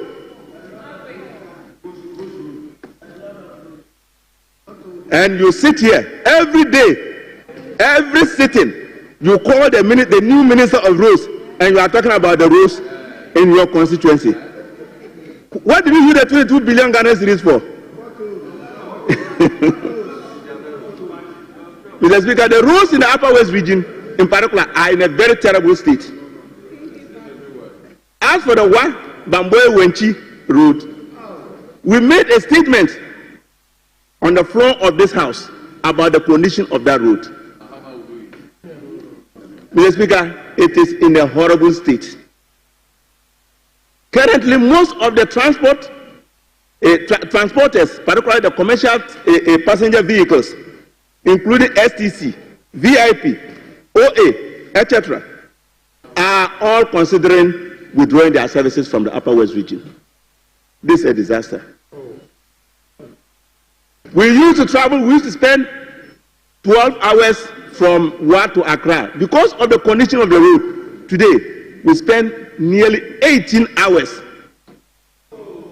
on the same route. 6 hours in excess of the time that ordinarily we should be using. Mr. Speaker,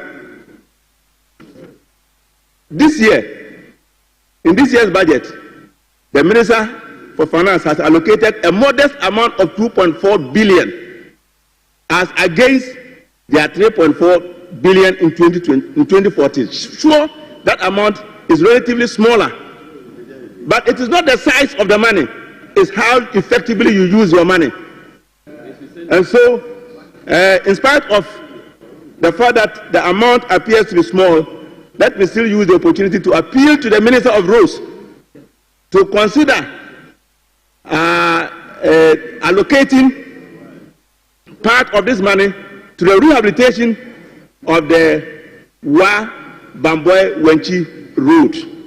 It is very, very important, and also probably allocate something for the development of the roads in the Upper West region, which are in a very deplorable state. Mr. Speaker, let me talk about my own constituency.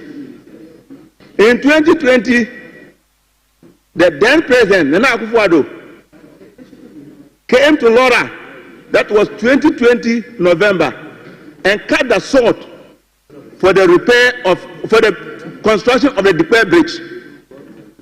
It is sad to note that since then, nothing has happened about the construction of the Dikwe Bridge. Absolutely nothing.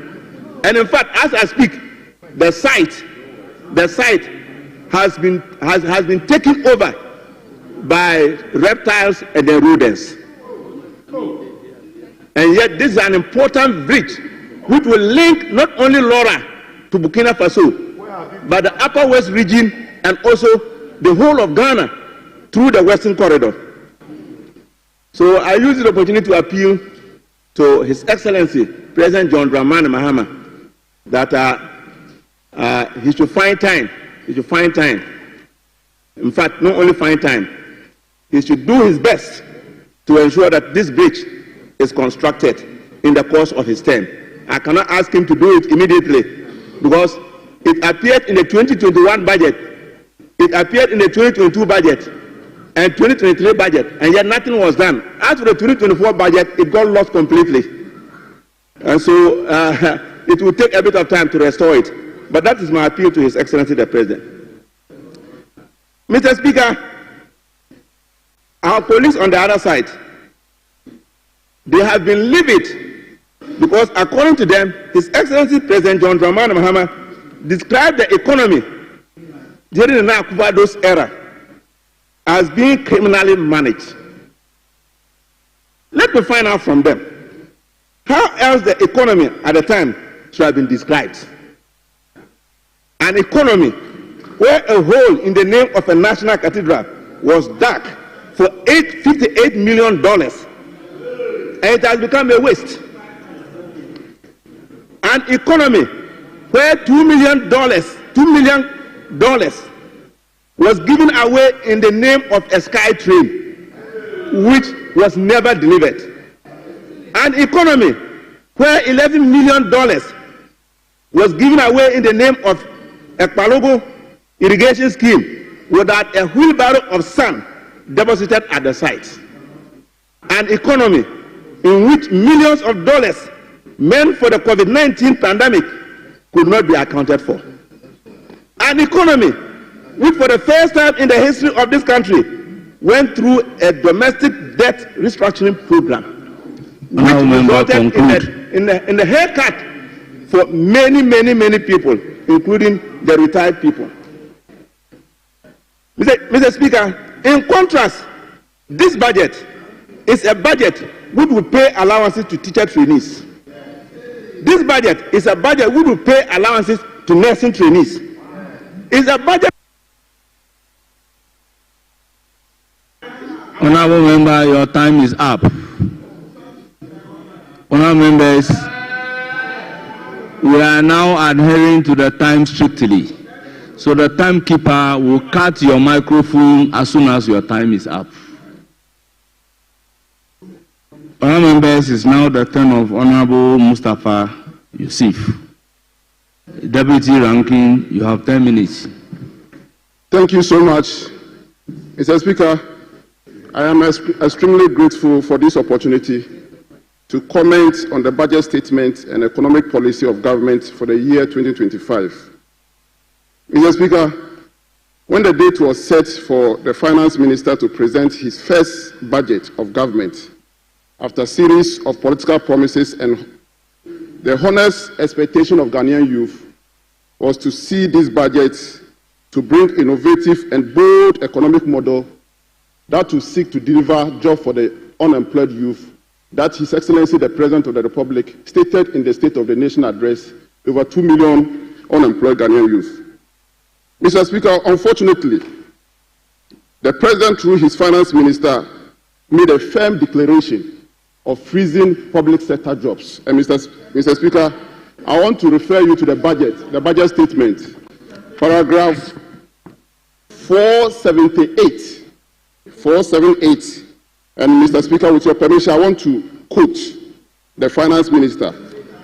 In the year 2025, the government will implement the following measures to keep the wage bill within the sustainable level. And 1, fully implement the net freeze on employment by putting on hold all recruitment and replacement. This is from the President John Dramani Mahama. That 2025, there is not going to be recruitment, there is not going to be replacement. Mr. Speaker, the Ghanaian youth expected a bold solution to end unemployment, not lamentation, termination, dismissal, contradictions, and misplaced priorities. Mr. Speaker, unlike the first Mahama NDC administration, which handed over a collapsing Accra Sports Stadium, and Mr. Speaker, in 2014, AESL did a feasibility study report, and the report indicated that the Accra Sports Stadium was unfit for sporting activities. The Babayara Sports Stadium was also unfit for sporting activities. They abandoned the University of Ghana Sports Stadium that His Excellency President J. Kufuor started in 2007.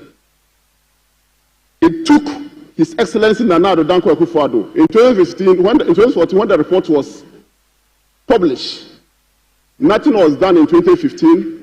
Nothing was done in 2016 until 2017, when Ghanaian gave His Excellency Nana Addo Dankwa Akufo-Addo the mandate to govern.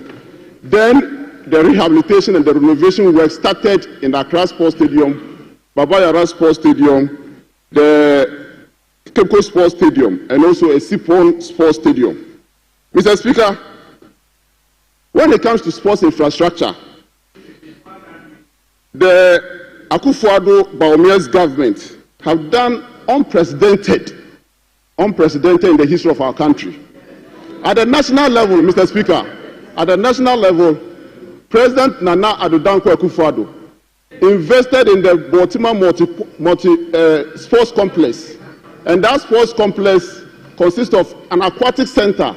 The aquatic center, a 10-lane competition pool, an 8-lane warm-up pool, which is an Olympic standard facility. Mr. Speaker, thanks His Excellency Nana Addo Dankwa Akufo-Addo, today Ghana can host the World Swimming Championship here in Ghana because the facility is certified by the World Aquatic Body. The Baltimore Sports Complex also consists of a multipurpose hall a 1,000-seater, 5 tennis courts, one of them covered with spectator stand, a multi-purpose dome, an athletic track installed by Mondo, a world-class athletics installer. And all these facilities are certified for international sporting activities in Ghana. Mr. Speaker, aside that, at the University of Ghana, the University of Ghana Sports Stadium has been upgraded to an international standard, built a brand new warm-up facility which is just 5 meters away from the main bowl, which is an international standard. And because of that, the World Athletic Association have certified that facility. And that is why next year, 2026, the African Athletic Championship is going to be hosted by Ghana, because our facilities have been certified. Mr. Speaker, aside this, the rugby stadium, His Excellency Nana Addo Dankwa Akufo-Addo built a rugby stadium. That rugby stadium is the best in West Africa. And because of that, Ghana can host an African Rugby Championship here in Ghana. Since independence, we have never had such opportunity, Mr. Speaker. And aside this, the Achimota Cricket Oval was also constructed. And this cricket oval, Mr. Speaker, is also certified by the World Cricket Body. And because of this facility, Ghana can host the entire Africa here. And thanks to His Excellency Nana Addo Dankwa Akufo-Addo. At the regional level, Mr. Speaker, His Excellency Nana Addo Dankwa Akufo-Addo launched an ambitious sports stadium in the then 10 regions, which we christened the Youth Resource Centers. All the 10 regions simultaneously were given opportunity to have 5,000-seater sports stadium. 2 of them have been commissioned, Koforidua Sports Stadium and Wa Sports Stadium. Yet in the budget, in this current budget, there's no any allocation for capital expenditure for the Ministry of Sports and Recreation. It means that this is sending a signal that the rest of the 8 left is going to be abandoned by the government. And for a government that has already signaled that they are going to have a school sports secretariat where we will encourage our brothers and sisters in school, our children in school, to participate in sports. To abandon this sports facility is unfortunate. And for a government that says that the newly created region will be given opportunity to have sports stadium, to abandon the 8 that we have started will be very, very unfortunate. Mr. Speaker, all these iconic facilities need to be maintained. This facility, and we all know the culture of maintenance in our country. All these iconic facilities that I've mentioned, be it the Botsman or the regional level, the one that we have done, and also the over 200 astroturfs, and we can all testify. Members of Parliament are here. Hitherto, before His Excellency Nana Addo Dankwa Akufo-Addo, we have only 2 astroturfs in the entire country. 8 years, Mr. Speaker, 8 years, we can now count over 200 astroturfs. And I'm happy. I'm happy because His Excellency John Dramani Mahama has added recreation to the sports ministry. And if you are going to have a very good recreation, this astroturf dotted in our various constituencies and districts will be used to assist to have these recreational activities in the region. Mr. Speaker, let me also commend the Finance Minister. Let me commend the Finance Minister for allocating 3.5 billion for the free SHS education program, but also question that there's no clarity on how this money is going to be expended. The Finance Minister should therefore come clear to give detailed expenditure on the 3.5 billion that has been allocated.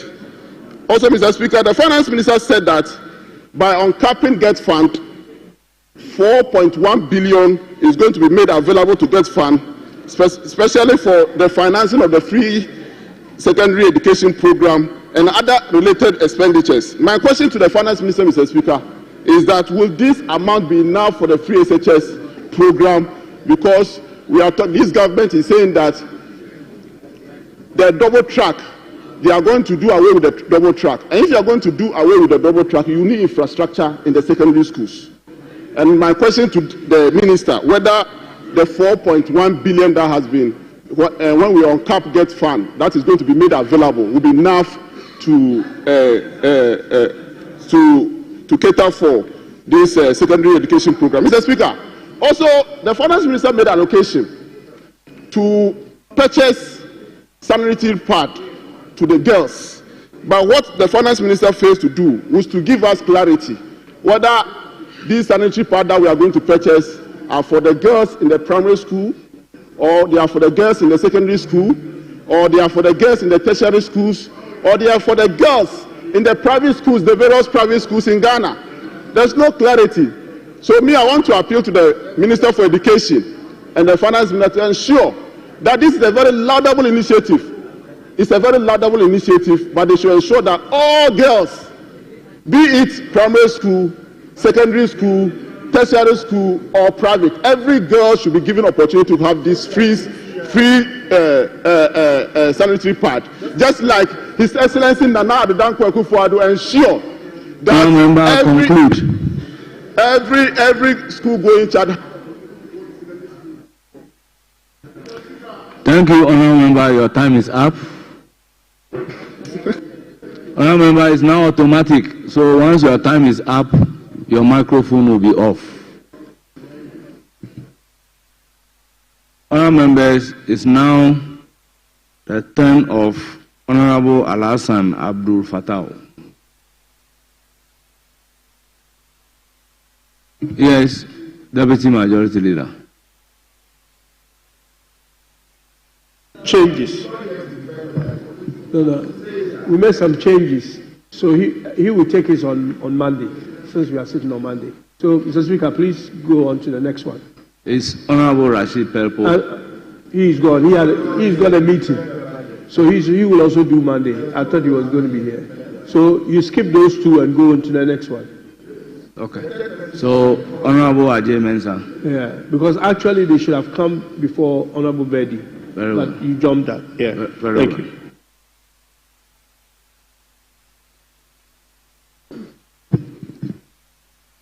Thank you, Right Honourable Speaker, for giving me the opportunity to contribute to the budget debate. Mr. Speaker, listening to colleagues, both from the minority side and outside, there's no doubt that this budget is one of the smartest, is one of the best budget ever produced by one of the youngest, competent, efficient finance ministers Ghana has ever had. And indeed, one of the youngest presidents, a competent president that Ghana has ever had. And it's a joy for me to make some few comments and contribute to the debate accordingly. Mr. Speaker, many of my colleagues have talked or touched issues of roads.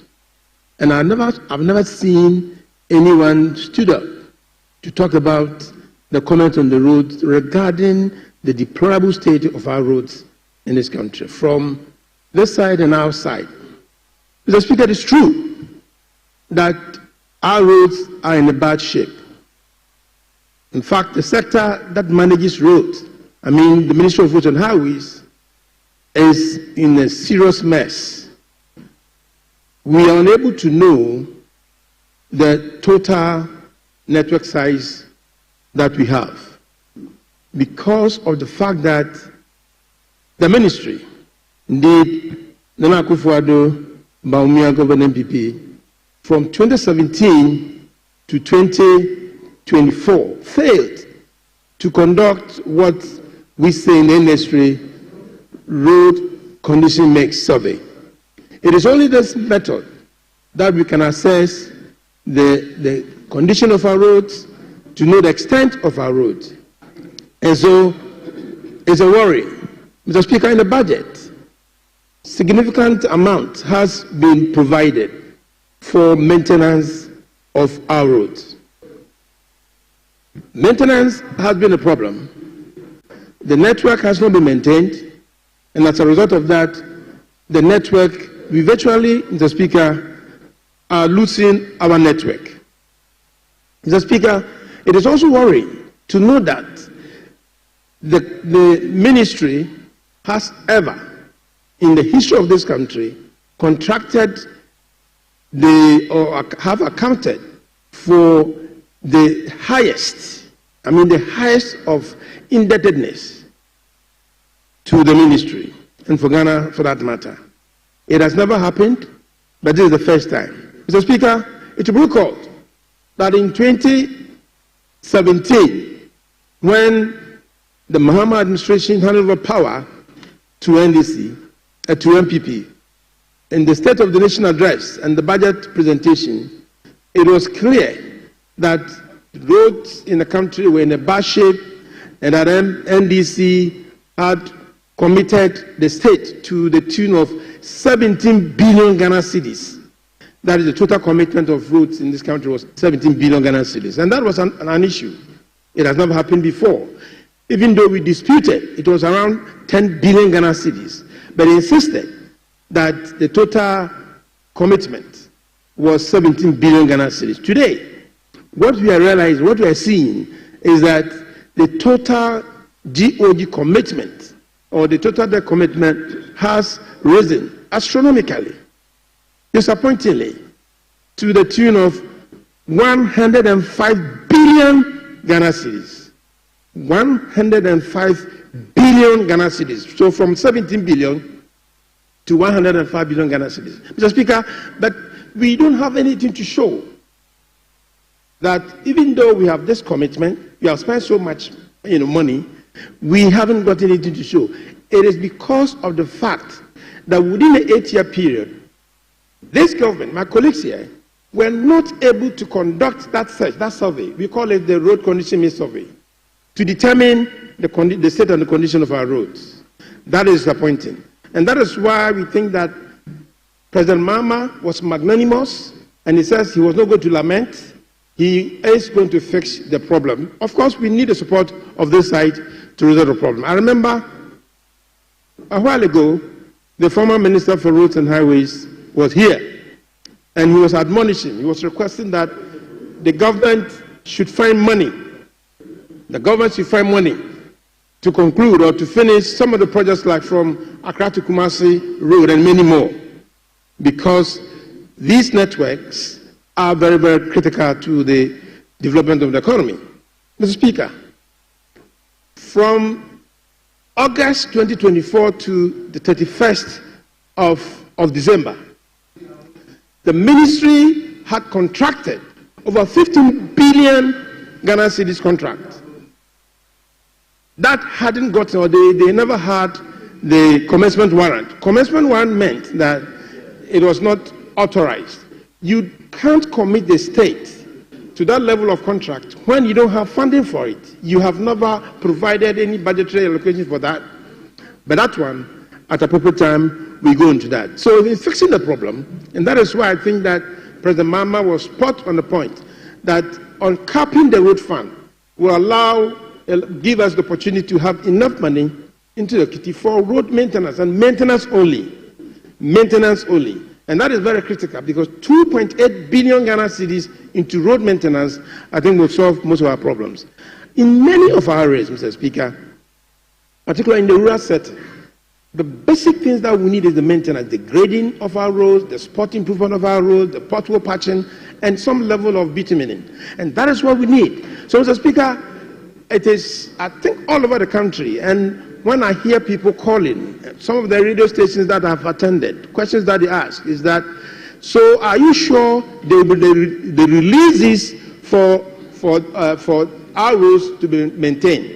And the answer has been given them that, yes, indeed, the 2.8 million Ghana cedis will be used solely for the maintenance of our roads. Mr. Speaker, it is also critical that in fixing this deplorable state of our roads, and in the State of the Nation address, the President was very clear. In the budget, the provision is also very clear that the big push is also going to take charge of critical roads, privatized roads, and roads that are not going to be handled by the road fund money going forward. Mr. Speaker, in total, we are aware that in bringing all our debt stock together, as at the time of 31st December 2024, And as at the time that the president was it, and MPP Baumia and were exiting, the total indebtedness, as has been told by the president, was 105 billion, but the total commitment is 109 billion Ghana cedis. When you talk about commitment, we are talking about the contracts that we have awarded, those that have certificates, some being paid and hasn't been delivered. In totality, that is where we are now. So I've heard the minister, the former minister, saying that you must fix it. Go and find money to fix it. In a situation where the Public Management Act is there, that you can't commit the state to any undertaking or any contract when you don't have budgetary allocations for that. And so you award contract to the tune of over 15 billion from August to December 2024 when there is a commencement in warrant. That is a problem. So, Mr. Speaker, this budget gives us the hope that many of us who have our roads in bad shape, that require or that need to be maintained, the road fund, which is uncapped, will provide the needed support going forward accordingly. Mr. Speaker, it's also very important to note that in addition to opening up or uncapping the road fund, the toll is also coming now.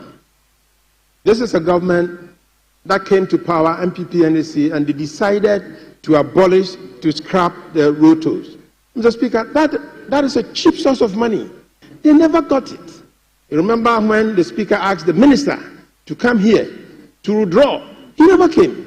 And so we have lost so much money, and it's a question of causing financial loss to the state. I had called to respond to some calls from, when I went to one of the FM stations, that, so what are you going to do with the intransigence? The fact that that chunk of money has been left to go bad.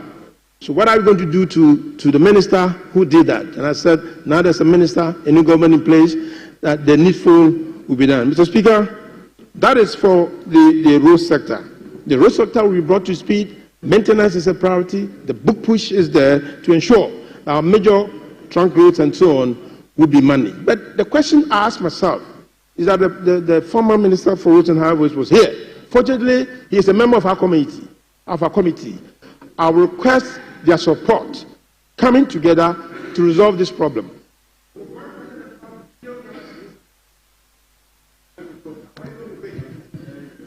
Honourable member is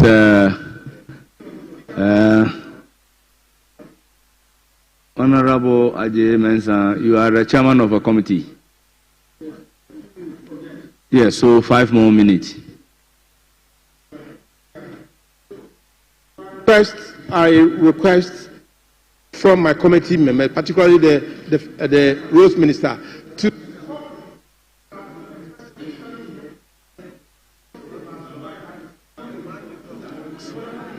to create. Microphone should be on. Okay. Thank you. To create for 5 minutes only. Mr. Speaker, I'll have 15 minutes. Thank you so very much. I'm the chairman of the committee. Mr. Speaker, this budget provides a lot of hope, particularly for our transportation sector. So much noise were made on the railways in this country, and the Western Rails, where a lot of money has been expended on that corridor. Mr. Speaker, we haven't gotten anything to show, because when you invest so much, you need to have the returns. You hear the Takrade, Kodokrom, Manso stretch, Kodokrom, Takwa, Munivali stretch. They just talk about them, and we spend so much money. We don't have anything to show. Fortunately, in this budget, President Mahama has committed himself that the Mpakadan 97.7 kilometer rail will be used for passenger purposes to Domi. So Adomi to Adomi, from Tema to Adomi, we will use this stretch. We remember when these coaches were bought and we were told that they were dumb coaches. This corridor will be opened up for the railways going forward. Mr. Speaker, then I turn my attention to aviation. So much concern. In this budget, it is clear that enough funding is provided, for instance, for the whole airport that will be developed into the training hub to train our pilots and for the maintenance of our airplanes, and open up the area going forward as far as aviation is concerned. Mr. Speaker, on the issue relating to the airport in Ho, as it is very clear in the budget, Ho is going to be opened up for the training, and it's very important also that I touch on this one before my time elapses. Mr. Speaker, the issue of the usage of motorbikes and the tricycles and so on, we are all aware, particularly in some of us in the rural areas, it has provided enough comfort for users. Because of the fact, Mr. Speaker, that the traffic regulations relating to this switches is a problem, this regulation is going to be reviewed. And when it is reviewed, we are going to allow, giving a lot of training and giving jobs to our people for the Okada to be rationalized, Okada to be regularized, and to give that comfort that we need. In this budget, this provision is there, and I think that is something that President Mahama, this government should be commended for this. And in the budget, the provision is there accordingly going forward. Mr. Speaker, so when we have the road sector fixed, the road sector sorted, when we have the transportation sector also brought online, and when we have the railways also brought to speed, then I think we will improve on our transportation system. And I'm comfortable and happy that there's a commitment in this budget that the Western Corridor Railway is going to be opened up, and private investors will be invited, will be brought on board to develop that stretch. Because I come from that area. The Insuta mines and the Awasu mines and the Mineni mines will be able to have that stretch open up for us to cut those minerals to the Takoradi Harbour for transportation as well to earn some money. Mr. Speaker, so in a nutshell, I want to show my appreciation, I want to show my gratitude, and I expect colleagues to join me, particularly the committee members for Roads and Transportation Committee, to thank and commend the Minister for Finance and indeed President Mahama for giving us this smart, beautiful, efficient budget that in all over the country, everybody is talking about it. I have cause to get complaints, what they call commendation, Mr. Speaker, from my area, the Wasa stretch, about the efficiency, the smartness, the competentness of President Mahama and indeed the young finance minister going forward. And I'm happy to add my voice to this. Few words that I think that I have brought forward. Honourable Member, conclude. With these few words, Mr. Speaker, I thank you so very much. Thank you. It's now the turn of Honourable Amprachum, Member of Parliament for Mampong. Ranking Member, you have 15 minutes. Honourable Chum, Member of Parliament for Mampong.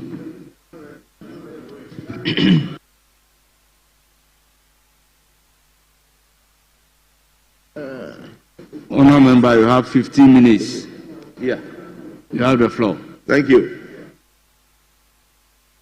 My glasses are starting to harm me. Thank you, Mr. Speaker, for the opportunity to contribute to the 2025 budget statement under discussion. As the ranking member on the Lands and Natural Resources Committee, my contribution will focus more on that sector. Mr. Speaker, any discussion and commentary on Ghana lands and natural resources sector today without mentioning Galamsey or illegal mining and the destruction of water bodies and forestry is no commentary. Mr. Speaker, Galamsey has exploded into a new dimension in our country today.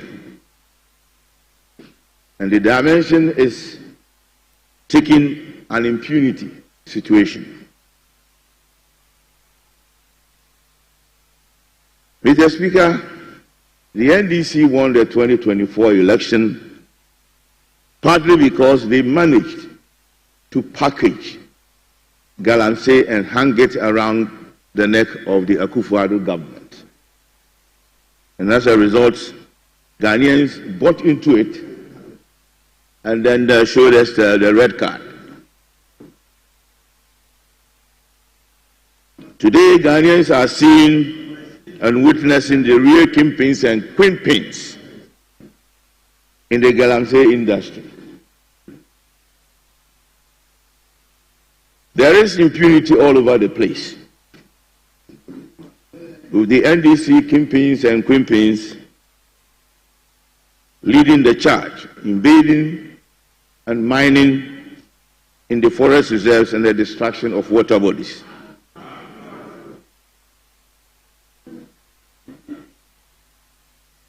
We are all witnesses to the brazen destruction of our forest reserves and our water bodies and the forestry.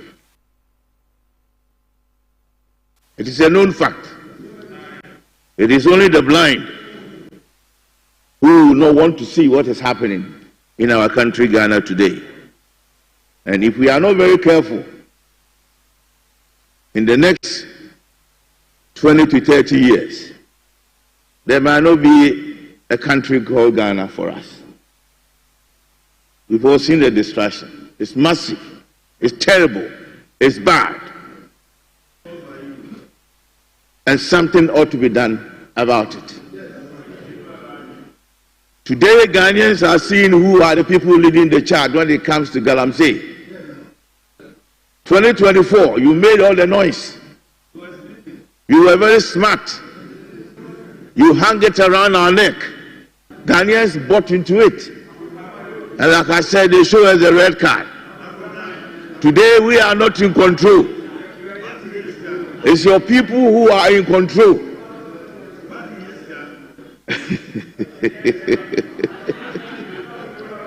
Before the elections, the NDC and its associated COS were incessantly calling on Akufo-Addo's government to call for a state of emergency. Today, now you are in government, there is no talk about a state of emergency.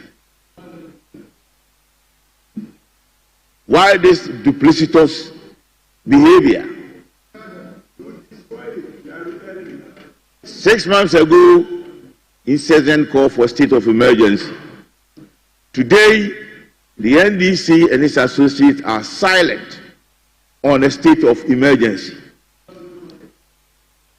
The situation in this country right now, when we talk of Galamsey, has become a national security threat.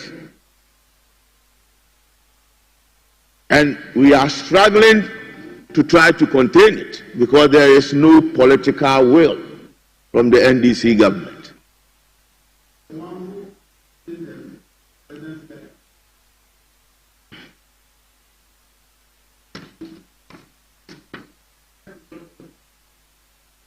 Mr. Speaker,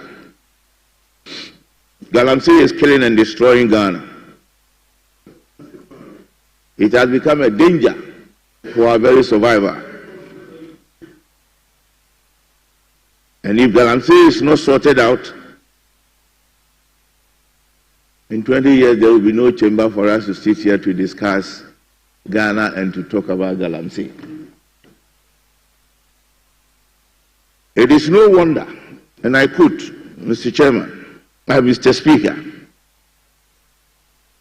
that Dr. Ken Ashigbe, who is the convener of the Media Coalition Against Illegal Mining, has called for the deployment of full military force to tackle the Galamsey menace, describing it as a national security threat that requires urgent, decisive action. That the time for tea room discussions, stakeholder talks, and policy revisions are over. What is needed now is powerful, decisive action. Because the talk hasn't helped. And there appears to be no change. And the Galamsey is on the ascendancy. Today, in the southern part of the country, the middle belt and the southern part of the country, every river body is under attack. It's become so muddy that Ghana Water Company is having to spend millions and extra money to be able to process the water for domestic consumption. How far are we going to be able to live with this menace? Mr. Speaker, I am only hoping that the government will put aside politics and bite the bullet. And in biting the bullet, the government must be seen to be leading the charge. And the government must be seen to be providing the leadership and the direction. And the government must be seen to be tackling this menace. For 8 years, they hang it around our neck. For 8 years, they bastardized Akufo-Addo's government. For 8 years, they made it look like as if that all Galamseyers are MPP activists. There has been a changing of the guard. Now the NDC is in control. Your people have taken over. So let's see what you are capable of doing. Let's put the politics aside and look at the future.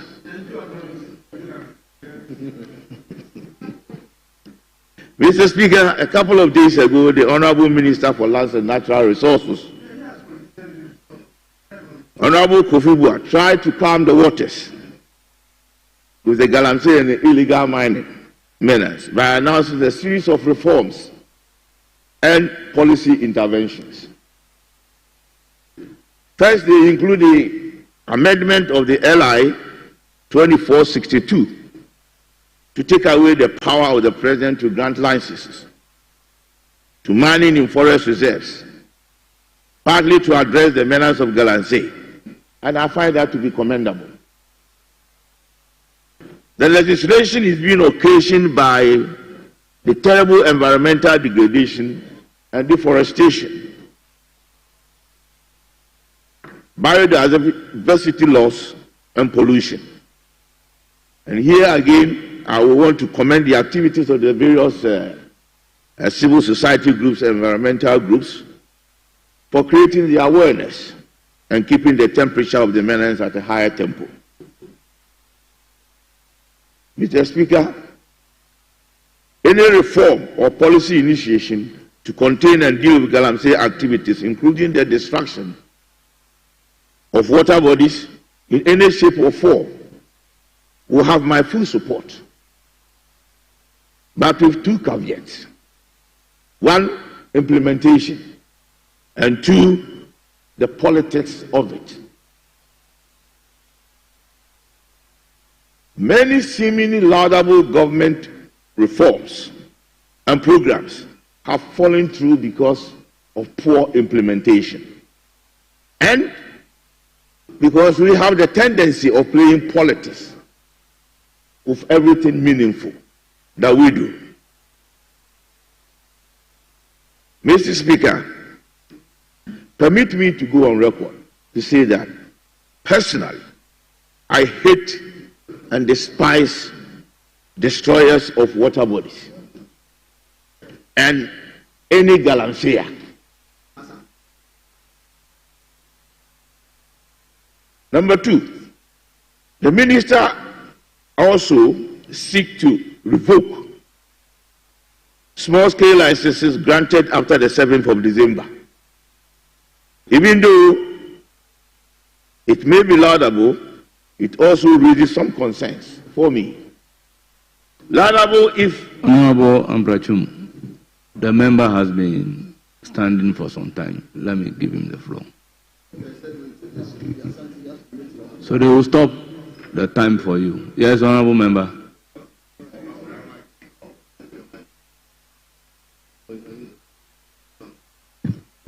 Thank you, Mr. Speaker. Mr. Speaker, I come under Order 122. Mr. Speaker, the Honorable Member impugned that NDC kingpins are in charge of Galamsey. Mr. Speaker, for the records, we will not accept that because he has no proof of what he tried to impugn. This is a house of record, so let's expunge him from there. You need to let him withdraw, Mr. Speaker.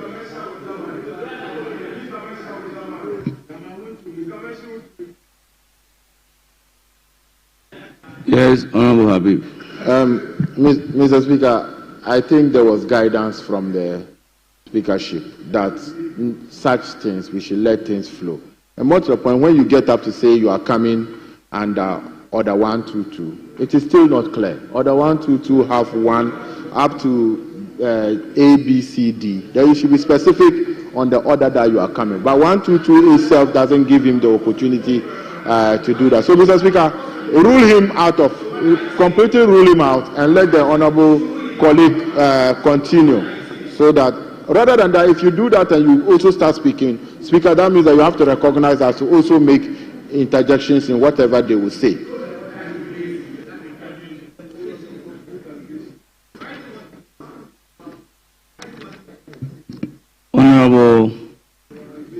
Honorable Deputy Majority Leader. Thank you, Mr. Speaker. I think by the early ruling or the guidance given, Mr. Speaker, please let the debate flow.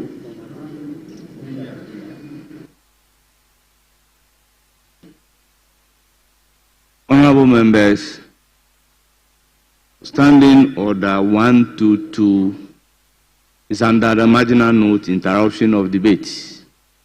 So a member may interrupt a debate using Standing Order 122. But Standing Order 122 are various subject matters. A, by a point of order being raised.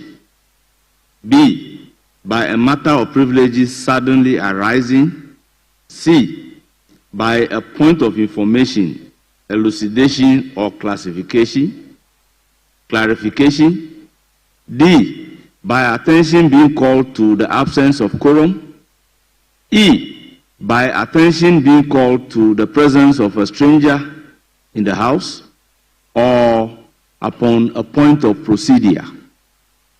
Honourable members, if you go to Standing Order 123, it talks about content of a speech.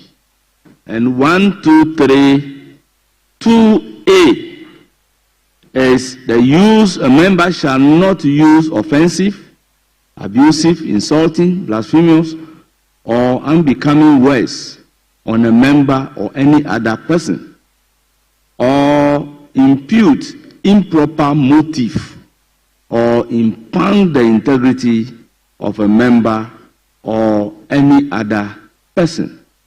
So, honorable members, you can interrupt debates under Standing Order 122, and by pointing to the procedure, then the procedure that will be available is 123, 2A and B. So, honorable member, may you do the needful and proceed. Honorable Amprachum, do the needful and then you can proceed. Okay. Thank you, Mr. Speaker. I'm guided. Mr. Speaker. Honorable member, withdraw your words and proceed. What was?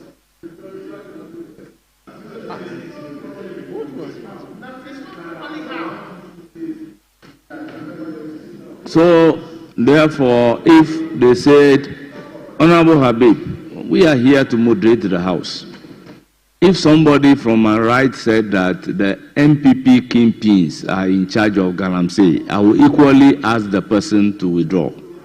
So once you said the NDC kingpins are in charge of Galamsey, I am similarly urging upon you to withdraw.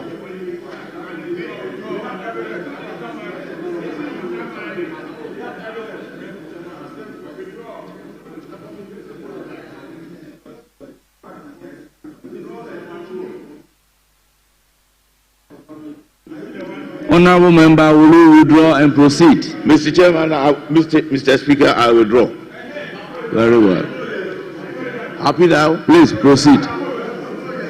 Very soon we'll be coming to the House. Those who Please are here. Proceed. Mr. Chairman, Mr. Speaker, I did mention that the reform that the minister outlined a couple of days ago with regards to changing what the legislation is to stop the president from granting licenses to miners in forest reserves, I find it to be laudable. Laudable in the sense that if the basis for which he is doing the revocation is solid, which according to the minister, with regards to the application, the approval, and the granting of the licenses, which do not go through the proper processing, and especially is targeting small-scale miners. I am all for it. But my other concern is that why is it that the cutoff point is 7th of December? Is it fair? What happened to licenses that were granted before the 7th of December? And then also, why after 7th of December, when the MPP administration was still in government and had the authority to grant the licenses? Is it not a situation where it's going to be the changing of the guards, where the opportunity is going to be created for NDC applications? Again, the minister is saying that it is going to change the community mining schemes to community mining cooperatives. What is the real difference between the two, the mining schemes and the cooperatives? I'm afraid if we are not very careful with this Galamsey matter and the way we tackle it, nothing is going to happen. There will be no change. I was hoping that with the resetting agenda of the NDC, we are going to see a positive changes in this Galamsey area. But the first attempt... Honorable conclude. Oh dear. Okay.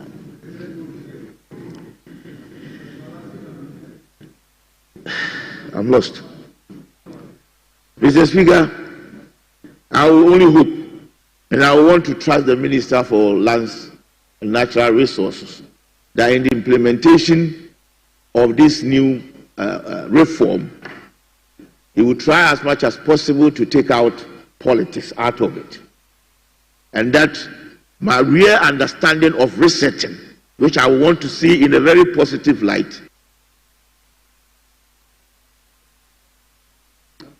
Honourable members, it is now the turn of Honourable Rashid Purple. Thank you, Mr. Speaker, for the opportunity to contribute to the statement, financial statement presented to us by the Minister of Finance on behalf of the President. Honourable Rashid Purple has 15 minutes. On behalf of the President of the Republic of Ghana, John Dramani Mahama. Mr. Speaker, as the Minister in charge of Labour, Employment, Labour, Jobs and Employment, I was very elated, very happy and overwhelmed when this budget was presented to us. I looked into the budget and I said, blessed Ghana, bless Ghana. The reason was that for labor to be properly engaged, for the people of Ghana to be paid enough for what they work for, essentially there must be a strong forward-looking economy. And a major concern for many Ghanaians in the last administration was because we had run down this economy to the point that we were completely overwhelmed with debt. Mr. Speaker, to the point that out of the total earnings we have in this country, we paid 104% of it to pay for debt servicing. We got to the point when inflation itself had risen to the point when we couldn't maintain it, to 54%, and now starts going down gradually, Mr. Speaker. And we got to the point when unemployment, especially youth unemployment, was ranging between 15% and 30%. All these culminated into a situation where the young person in Ghana was despondent. You have a host of them trying to cross over to other countries because they had no jobs and the situation was so terrible for us. Mr. Speaker, at that same point, as the penultimate speaker, the former Deputy Minister for Foreign Affairs showed disturbance about the fact that Galamsey is destroying our land. We got to a point when the land itself became a target for destruction by Ghanaians themselves. Our forest reserves were overwhelmed. Mr. Speaker, it is true that we need to do something about it, but it is true that it has a history, not too far away. And Mr. Speaker, this situation has a negative consequence on the totality of our advancement of our economy. And so this economy is being targeted strongly by the present regime to reset it and to reset the country. And that's why I'm very happy, because the restoration of the economy is going to do a number of things. But first and most important thing is going to restore confidence in Ghana and confidence amongst the Committee of Nations. The Ghana, which is the eye of Africa, will be seen moving again to the destination that we all admire. When the young person can say, this is my country, I want to work in Ghana. Mr. Speaker, and it will be the Ghana we want. It is going to restore financial discipline, and it's going to restore the discipline in our fiscal policy. And it's going to ensure that in the kind of economy we run, we will recover most of the lost items which went directly into private hands, Mr. Speaker.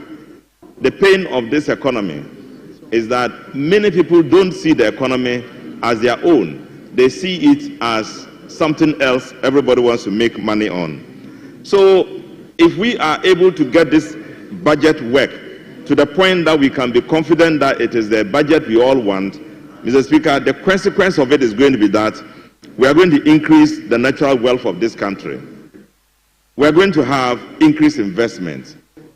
We are going to have increased jobs. Mr. Speaker, a good economy provides direct investment either from the individuals, domestic investment, or from external investment. And I can say that if we support the process in going forward, if we have both parties supporting it, if we can forget about the fact that we are NDC, MPP, and have an economy to mind, Mr. Speaker, we can create wealth in this country and we can make Ghanaians much more confident than we have them today. Mr. Speaker, the economy is going to bring back what we are talking about in the process of development, the 24-hour economy. A situation where we can engage as many people as possible. A situation where we can target our work force and make sure we pick up the young person who finished school and for several years has been crying for a job and put them within the economic structure, and they will produce value for this country. Mr. Speaker, we believe very strongly that there is the economy that is going to create wealth in the Ejumawura program, which is going to create about 10,000 jobs for our people. It is the economy that is going to create the digital initiative for our country, for our people. Mr. Speaker, as I'm talking to you right now, several countries are beginning to show confidence in Ghana. In my office, as I sit there, I receive lots of people who are coming over. They want to invest in the economy because they know that there has been a change. Young people are coming forward because they think that we are about to do something for them. The huge level of confidence is growing high. And Mr. Speaker, we can't afford to fail the Ghanaian. That is why I think that all of us must make it a responsibility to work towards achieving the best we can. Mr. Speaker, above it all is the fact that there's going to be, the economy has assured us of a rapid industrialization process, which is going to be the one that will create jobs through implementation of an accelerated plan to promote value addition for domestic consumption and export. And this is very critical for us. All along in this country, our thinking and actions are always towards situations where an external consumption, an external companies will come and invest in this country so we can earn out of them. Essentially now, we are trying very hard. This economy is providing a situation where we can have more domestic investment, more industrialization, and creating jobs and wealth for this country. Mr. Speaker, that is why I believe that the economy is pointing at us. The present budget is now calling on us to do what we must do to ensure that we have a forward-moving economy, and to do what we must do to create the situation where Ghanaians themselves will invest in this country and create wealth. My major concern is that we want to see the young person who is growing up, the young person who is finishing school now, to find Ghana as a place to stay and work. And for now, we are assuming that we are not able to consume, to absorb all the working force in Ghana. It is the reason why, as part of our policy, we want to create a situation where young people can also move into other countries with the kind of skills they have. Mr. Speaker, let me explain that it is not a situation where we will call a brain drain. It is a situation where we have 30% of our young people who are out there unemployed and who must be helped. And Ghana being what it is, at the center of the world, with the training we receive, quality training, specific in addressing the job challenges we have. We have trained them adequate enough and they are capable enough, but roaming out there in the street without work is a pain. That is why we want to make it open, create value, create a situation where they can go out there and work. And so the situation is that we are no longer going to allow a situation where people go out into the other countries to work and they are mistreated. And so we are going to sign agreements to make sure at every situation there's a bilateral agreement between the country where Ghanaians are going to work with the Ghanaian government, so we can have a kind of understanding and cooperation to allow Ghanaian workers to go and work and be able to come back if they choose to.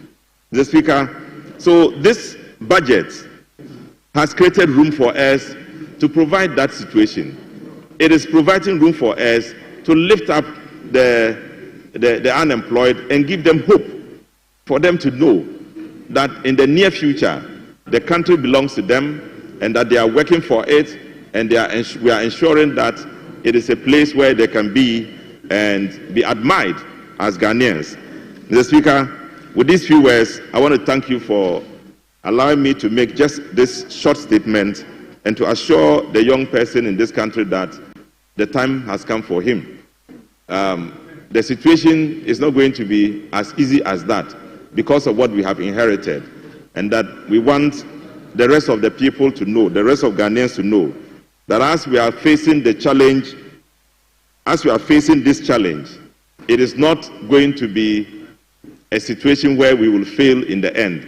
It's going to be a situation where success will smile at us, and Ghanaians will be happy that there has been a change, and a change that is going to create value for Ghana and reset the agenda and reset the system and create positive change for everybody. Thank you, Mr. Speaker. I'll proceed to give the floor to Honorable Akwesi Konedo, Deputy Ranking. You have 10 minutes. Deputy Thank you very much, Mr. Speaker, for this opportunity to contribute to the budget statement for the financial year ending 2025 December. Mr. Speaker, I would like to first start to place on record, and it's very important, this House is a House of record, that the Electoral Commission is the sole body mandated to declare results and as such the percentages thereof with it. It is never true that the percentage that the Electoral Commission assigned to the New Patriotic Party was 38.1. Mr. Speaker, on record, it is 41.75%, and I would want that to enter into the records. Exactly. No problem. Mr. Speaker, to the budget. Did you understand percentage? Whenever there is a challenge with the budget, the answer that we get is that there is no fiscal space. Mr. Speaker, what is a fiscal space? The budget is just an accumulation of revenue and allocation of same to relevant places that you so wish. So how you apportion the budget creates the space that you need. When our brothers try to offer a solution or an answer to that, all that they will tell you, Mr. Speaker, is that there is a big push that would encompass those areas that you don't find in it. Where they try as much as possible to want to convince you, Mr. Speaker, they will come up with a 24-hour economy. Mr. Speaker, it has no policy. That was said by the coordinator, Honorable Buzitando, when he came here. Ironically, once they would want to even increase the hope, now I hear there is what we call the 24-hour plus. Mr. Speaker, what is a 24-hour plus? 24 hours in a day was originated from the eras of the Egyptians. The Romans took it, the Greeks took it, and now we have it. Now we have 24-hour plus. I don't know if we are going to create some more hours to that. Mr. Speaker, when we say Galamsey, I heard my colleagues on the other side saying party Yeska. Is it the case that in a party Aboka, so we need money to finance the government? It's a party Aboka. That is why areas that have never been entered into, reserves that have never been entered into, Mr. Speaker, now there is mining going on in those forest reserves. The official Tatasu, there is mining going on in Jimera, Aisano River, Mr. Speaker. It is not only now illegal mining. Now it is also with illegal chainsaw. Mr. Speaker, just 2 days ago, there happened to have been a fight between Bechem and Pokukun where 3 individuals. Some were shot dead, others were brutally beaten. Mr. Speaker, now it is shifting because party Aboka. We tell us of the Blue River Initiative. Mr. Speaker, today Ghana is playing Chad at the Accra Sports Stadium and we raise them well. About a week ago, Mr. Speaker, when the Lands Minister went to the Western region to outdoor the river guards, I was wondering, is it the new Black Star team that he was outdooring? Because the black and white team, they were in white tops with black stripes on their black trousers, Adidas. Mr. Speaker, you can have Prince Sepre to win an election, but you cannot use Yeye Yenko. Mr. Speaker, Yeye Yenko cannot fight it. Not at all. Yeye Yenko, and that was what they were doing. Yeye Yenko, Prince Sepre, Mr. Speaker, that cannot win the fight against Honorable member, you know the rules, so do the needful. Mr. Speaker, thank you very much. However, Mr. Speaker, it is no wonder that the Honorable member, if you speak in a local language, the rules require you to translate it into English. Mr. Speaker, that is why I'm saying you know the rules. Mr. Speaker, what I said, hey, let's go. It is an acculturation from when we started running, and they had whistles on their mouth. So when they played it to sound, then the person starts running. So I don't know if they are going to use whistles on the river body to sack away those illegal miners on the river body, Mr. Speaker. I don't know. That is why maybe they were saying pro when they were marching and they were being outdoors. But it's no wonder, Mr. Speaker, whilst Darrow Bonsu, the Deputy National Coordinator in charge of operations for A. Rocha Ghana, says that it is just a waste of the taxpayers' money. Mr. Speaker, the minister told us about 9 forest reserves that has been taken over, and now he comes back to tell us that 7 of them has been taken back, and there are 2. Mr. Speaker, that cannot be a fact. That cannot be a fact at all. One most important thing that I would want us to say, Mr. Speaker, is important that we continuously do reforestation and afforestation, and as much as also enrichment of our forest resources that we do have.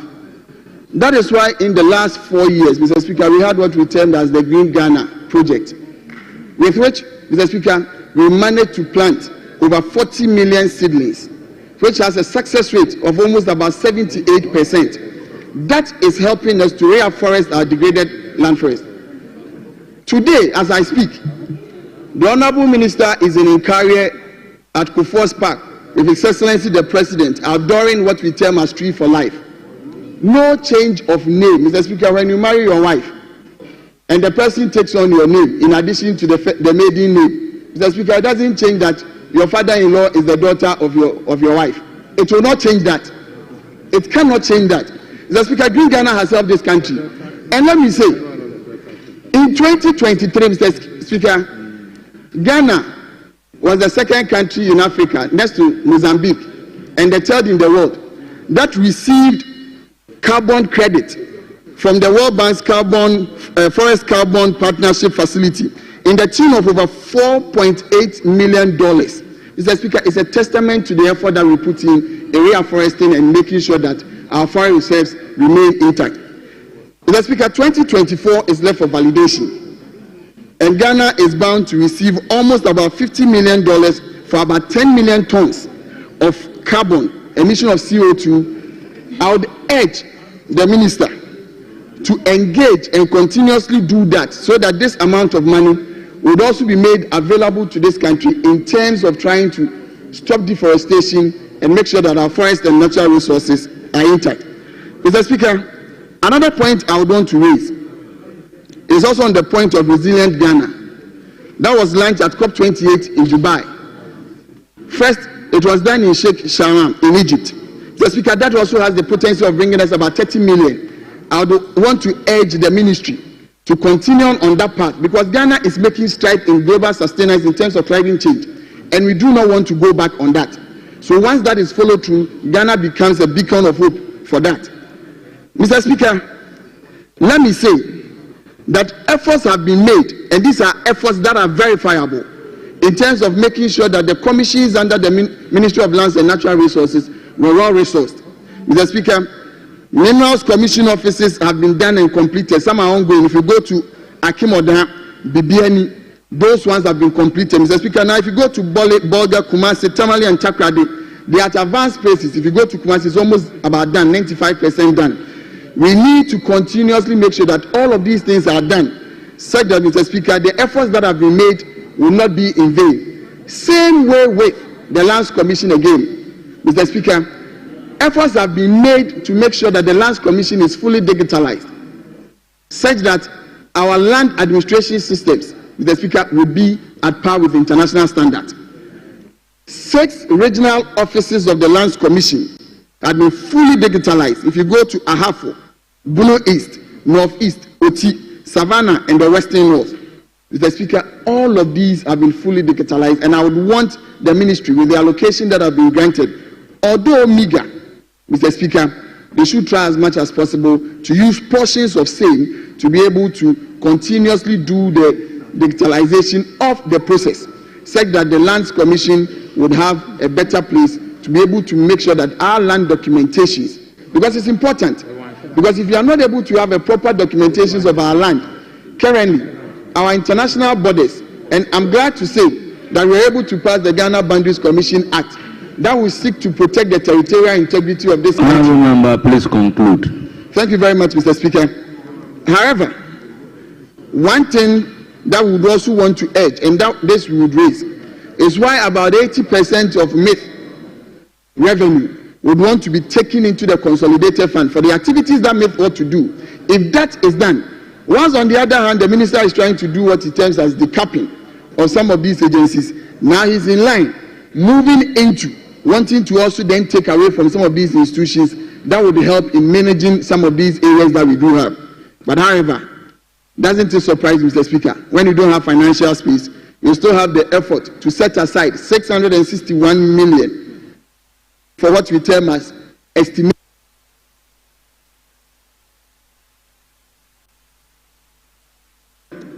Yes, Honorable Minority Leader. Speaker, with respect,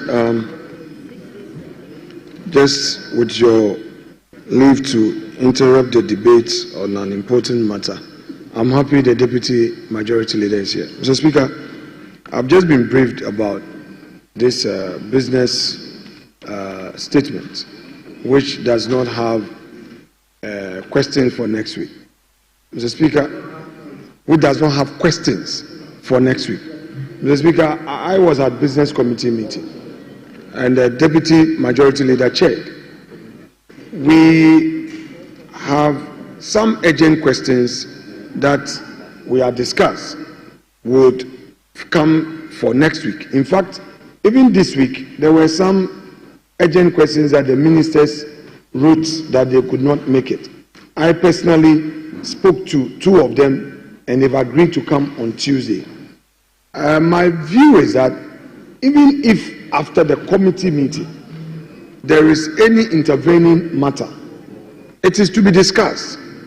We can make way for the regular questions, but an urgent question is an urgent question. So to be told that there is no question featuring for the ensuing week, it's quite strange. So I feel that just for the records, this must be corrected so that at least we deal with the urgent questions next week. And then if we can discuss the regular questions, that is fine. But an urgent question is an urgent question. So I feel, Deputy Majority Leader, in all fairness, I don't like surprises. And once we have an understanding, I would oblige you. And I don't want the public to see us at each other's throat on very simple matters. So please, let's go by what we discussed so that the clerks at table will do the needful. Thank you so much. Mr. Speaker, I appreciate it. Yes, Honorable Deputy Majority Leader. Thank you, Mr. Speaker. Mr. Speaker, I think the Honorable Leader, it wasn't a surprise. He left before the meeting ended. And these discussions came after he had gone, with his members actually there. But I think the decision was made as a result of the time that it takes for the questions to be dealt with before we go on to the debate, which many people on both sides are contributing to. But I would urge you to discuss this with a leader, because there are other pertinent issues as well that we wanted it resolved. And I said here this morning that the leader will engage you to address those issues. One of them is actually to do with the idea that the governor should be here to address matters of these financial issues that we've had in the past since 2013 up to date. And I did say that you brought the issue up and I enhanced it by including financial issues from 2018 onwards. But then your whip was of the opinion that it should not be added. So I did say that the two of you should engage and decide on that matter. You brought it up, I enhanced it. If it shouldn't have a space on the business statement for next week, then that will be addressed. So I would urge you to include that matter to your discussions with the Majority Leader in getting an amicable solution. Thank you, Mr. Speaker. Honorable members, with all due respect, the business statement was adopted when the second Deputy Speaker was in the chair. So if there is any issue emanating from the business statement, I believe leadership of the House can engage, and as masters of our own rules, we know what exactly to do. But this is definitely an issue that I am unable to vary the adoption of the business statement to accommodate, unless the leadership of both sides are in agreement as to what exactly we should do. So I will encourage leadership to engage in this regard.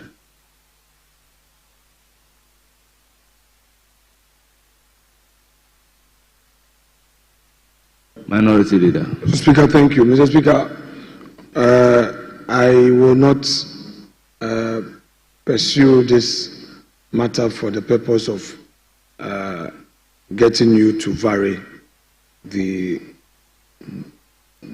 decision. No, not here to vary. But, Mr. Speaker, my point is that when we agree and same registers, we should go by it. I disagree with the deputy leader with the submission that I left, and after I had gone, certain decisions were taken. I left with the understanding that we had closed the chapter, and I like fair game. I left, and you presided. I left the meeting well knowing that all the issues had been agreed upon, and I said, on the basis of that, I'm leaving for a caucus meeting. So it shouldn't be. You see, when things change this way, it creates problems for future goodwill.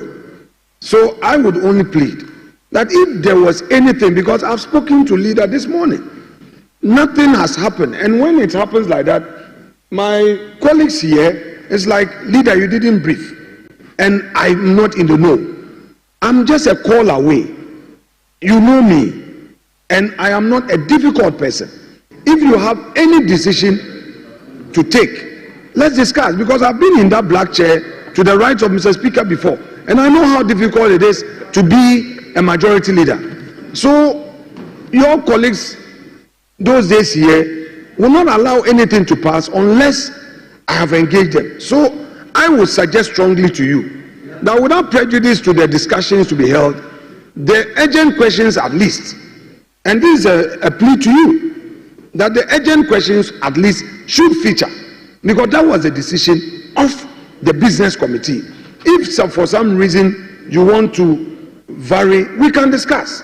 But what we've agreed upon at committee should feature.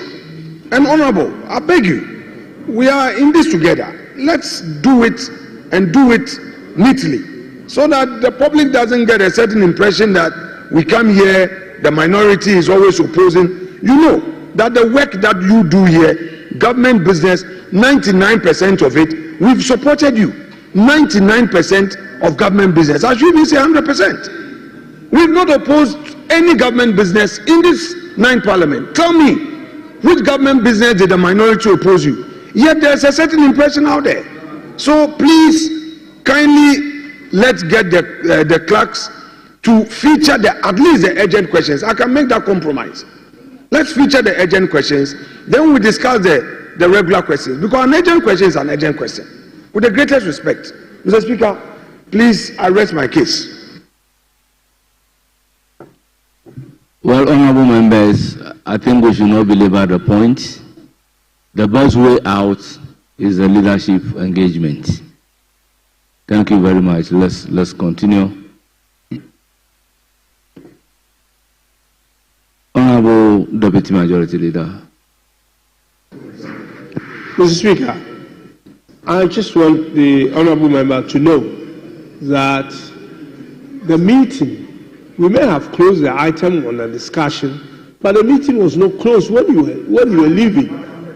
Yes, but the discussion, there was no discussion about urgent questions. The urgent question discussion was about questions that the ministers were not going to be available. The ministers were not going to be available. Yes, so I have said that if that is the case, then the two leaders should speak. I would have thought that normally when the business statement is ready, the leaders would have seen it before it comes here. So I am surprised. I thought that is the practice. I don't know. I'm just saying I thought that's the practice. So if you didn't see it, then obviously you and leader will have to have a chat on that. But it may come as a surprise to you. I don't find it difficult at all. Honorable members, why can't we take a cue that leadership should engage and resolve this matter? No amount of argument can help us to resolve this matter, apart from the engagement by the two leaders. So please, engage.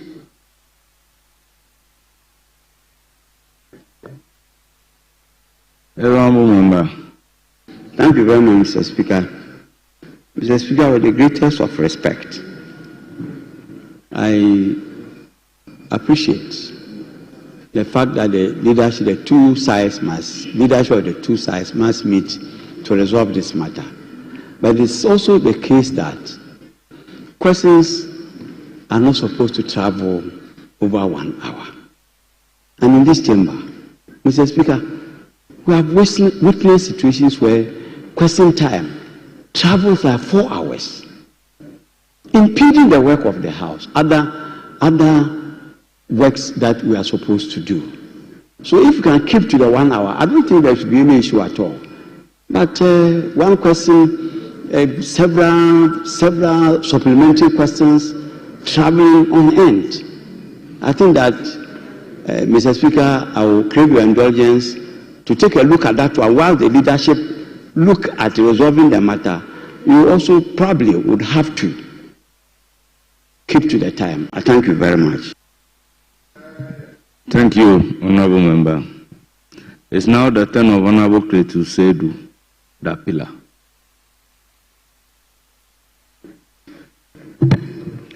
Thank you very much, Mr. Speaker, for giving me the opportunity to contribute to the budget statement presented to the House on the 11th of March by the Venerable Finance Minister, Dr. Kesel Ato Forsen. Mr. Speaker, a budget is simply estimates of revenue and expenditure for a set period of time. Mr. Speaker, the Finance Minister, the Honorable Ato Forsen, made 2025 budget much more simpler to the understanding of the ordinary Ghanaian. Mr. Speaker, he made every Tom, Dick, and Harry in this country to understand that this year's budget is a budget that has come to solve the problems of Ghana. This budget was presented, or is a budget that is supposed to ensure the good living, or ensure that Ghanaians live very well. Mr. Speaker, before I proceed, let me alert the House, particularly our opponents, about their own record. Mr. Speaker, we left this country, we left governance in 2016 with an inflation rate of 17.4%. That is the last year of NDC government under President John Dramani Mahama. Mr. Speaker, in 2024, our colleagues did inflation of 23.8%. So if you want to compare, you will notice that we are better managers of the economy than the MPP. Mr. Speaker, under us, in 2016, the CD depreciated by 9.7% in 2016, yet they call us incompetent. Mr. Speaker, under their watch, 2024, the CD depreciated by 19%. This, if you want to do this comparison, you notice that we are better managers of the economy than them. Mr. Speaker, the exchange rate in 2016 was 4.2 under us. Mr. Speaker, they did 16.5. And yet they want to tell us that they are better managers of the economy than us. Yeah, it is. I'm referring you. Mr. Speaker, I'm referring you to your own record. Mr. Speaker, I'm referring you to your own record. Mr. Speaker, public debt under us was 122 billion. Mr. Speaker, the Finance Minister presented to us their own, the public debt at the end of their tenure, Mr. Speaker, is 721 billion. Mr. Speaker, this, with even 721 billion, Mr. Speaker, with little to show. They don't have much to show to the Ghanaian populace what they use the Ghanaian money for. Mr. Speaker, let me go to the budget. Mr. Speaker, I refer to page 71 to 72, paragraph 372 to 395. Mr. Speaker, the NDC promised to pay assembly members allowance. Mr. Speaker, in the budget, we've allocated an amount of 100 million for the payment of allowance to our assembly members. Mr. Speaker, this is a novelty. It was a promise made by His Excellency President Mahama in 2020 elections and in 2024 elections. Mr. Speaker, we are delivering on our promises. Mr. Speaker, we are allocating an amount of 7.2 billion to Common Fund, and the Finance Minister in the budget presentation made all of us to know that 80% of the Common Fund will go directly to the local assemblies to ensure or to bring development to the doorsteps of our people. Gone are the days when the money is usually will be held at the Common Fund Secretariat, where procurement will be done and where the goods and services will be sent to assemblies when the assemblies do not even need them. Mr. Speaker, let me also say that the road fund in 2024, Mr. Speaker, the NPP they allocated 1.1 billion to the road fund. Mr. Speaker, the NDC, we are doing 2.81 billion. Mr. Speaker, school feeding, we are doing 1.3 billion. Mr. Speaker, they did 1.3 billion. Mr. Speaker, we have increased it to 38%, 33%, Mr. Speaker. We are doing 1.78 billion. Mr. Speaker, in fact, there is something about Ghana school feeding. For the past days in the news, Mr. Speaker, Ghana school feeding 2024, the budget that was presented in 2024, they allocated 1.3 billion. Mr. Speaker, we are doing 1.7 billion. Mr. Speaker, even with the money that was allocated, we are being told that these monies were being squandered. I am not the one saying. I can quote one of their former MPs who was a leader in this house, Mr. Speaker. She's all over on national televisions, radio stations, talking about the corruption that took place under Ghana school feeding. Mr. Speaker, capitation grants. Mr. Speaker, our teachers, Mr. Speaker, our headmasters of basic schools, Mr. Speaker, headmasters of basic schools, Mr. Speaker, headmasters of basic schools are so happy with the Bahama administration because capitation grant is being increased. Capitation grant is being increased by 72%. Mr. Speaker, we've allocated 145 million to our basic schools. I recognize the minority leader.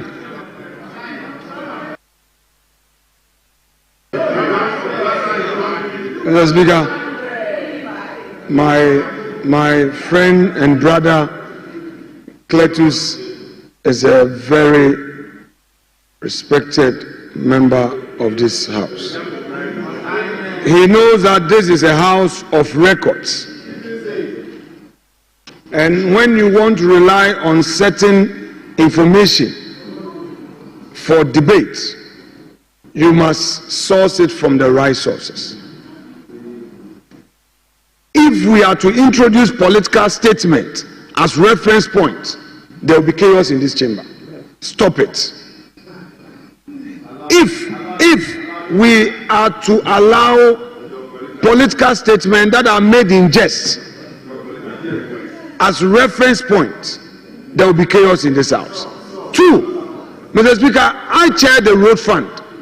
He's giving out some figures. No, road fund payments were made at the road fund and at the Ministry of Finance. Deal with the facts, not in parts, but in whole. So please don't mislead. The road fund inherited some debt, which debt started from 2015, 2016, and a chunk of the releases were being used to pay the debts. But we don't talk about debt, we talk about assets, because when you owe a contractor, the contractor would have worked for the state. So please, Honorable Cletus, don't go there. Stop. You are very respected. Say the things that are in the budget. Comment on the things in the budget. Mr. Speaker, I know you are a man of procedure. You are a man of rules. And Mr. Speaker, you know that one of the reasons why all of us are wishing you well is because you stick to the rules. Mr. Speaker, I know that you have the capability to advise him to do the right thing and to stay away from those territories and focus on comments in accord with the rules of the House. Mr. Speaker, Order 93 is very clear. He knows that a statement from a minister, you are supposed to comment on it. If you are commenting, don't introduce some matters. I'm not talking debate. Don't introduce controversial matters that you yourself, you cannot defend. Mr. Speaker, I rest my case and I pray that my colleague will take a cue. Honourable Member, yes, Honourable Majority. Thank you very much, Mr. Speaker. Mr. Speaker, when the leader got up, I thought he was actually going to educate my honourable brother. But then he also ended up doing the same thing. I mean, we do know. Can I finish? Can I finish? You did. If he said anything with numbers or whatever, we can ask him to basically substantiate it. Yeah, but then you were, Mr. Speaker, leader.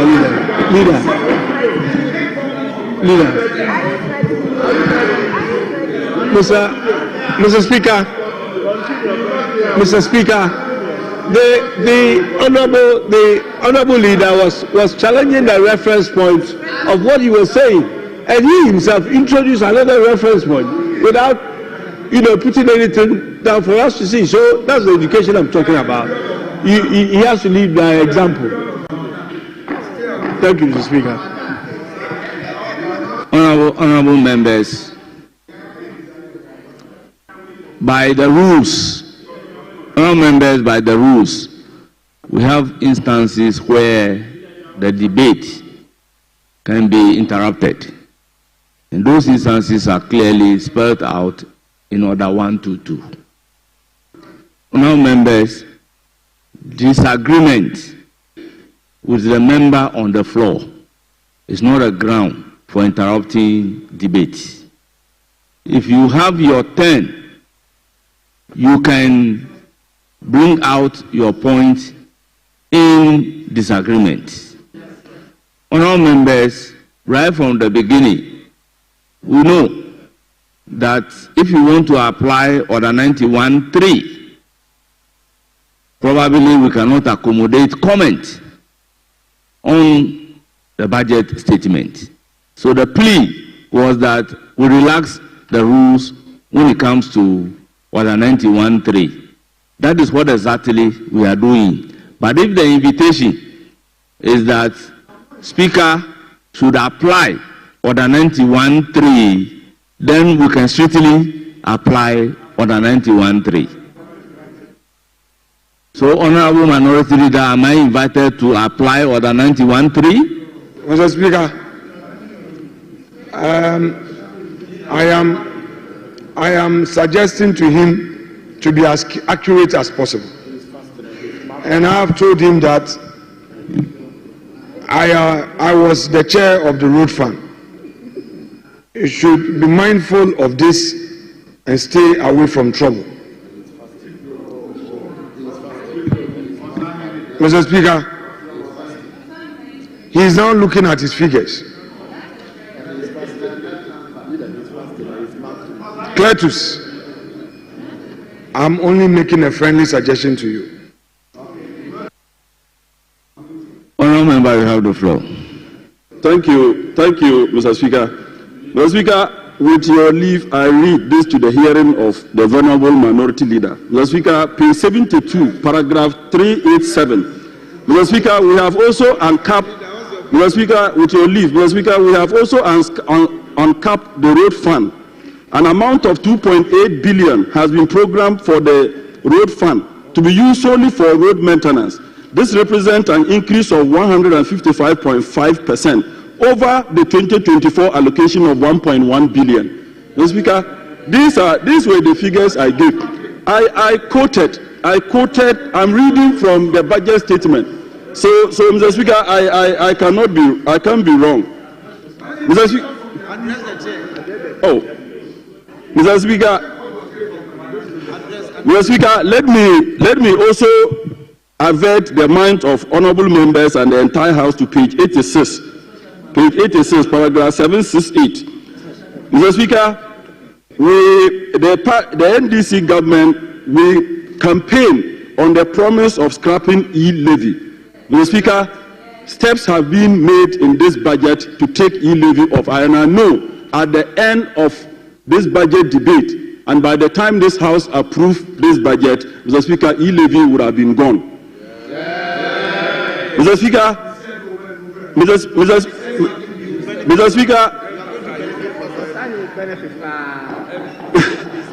Mr. Speaker, 3 weeks ago, some two venerable MPs presented to this House two venerable statements with regards to how district assemblies are struggling, particularly in terms of resources. Mr. Speaker, this budget has made allocation of 100 million for the payment of assembly members. Mr. Speaker, not only that, common fund allocated to the assemblies. Mr. Speaker, 80% of common fund that will be allocated to the common fund secretariat, Mr. Speaker, will go directly to the district assemblies to ensure development is given to our people. Mr. Speaker, let me also say that the LEAP program that is in our rural areas that is supposed to benefit our vulnerable people. Mr. Speaker, this budget has increased the LEAP payment from 728 million to 953 million. Mr. Speaker, that's an increase of 30.8%. This can only be done under President John Dramani Mahama. Mr. Speaker, we also promise. Mr. Speaker, we also promise to take the emission tax off. We promise to take the COVID tax off. We promise to take 1% withholding tax on unprocessed gold by small-scale miners off. Mr. Speaker, all of this budget will deliver. Mr. Speaker, let me avert the minds of our opponents to some of the ridiculous statements that we have heard in this country and in this chamber. Mr. Speaker, they had the opportunity to present 8 budgets to this House. The Ghanaian lost faith with them. Mr. Speaker, Honorable member, your time is up. Honorable member, thank you very much. Honorable member, your time is up.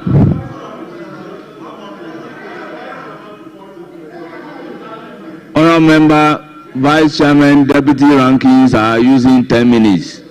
Please take note, your time is up.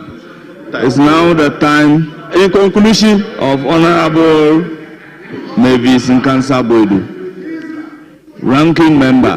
So you have 15 minutes. Thank you, Mr. Speaker. Mr. Speaker, I also like to thank you for the opportunity to add my voice. Honorable Mavis Nkansa Boydu, hold it. Majority, Deputy Majority Leader.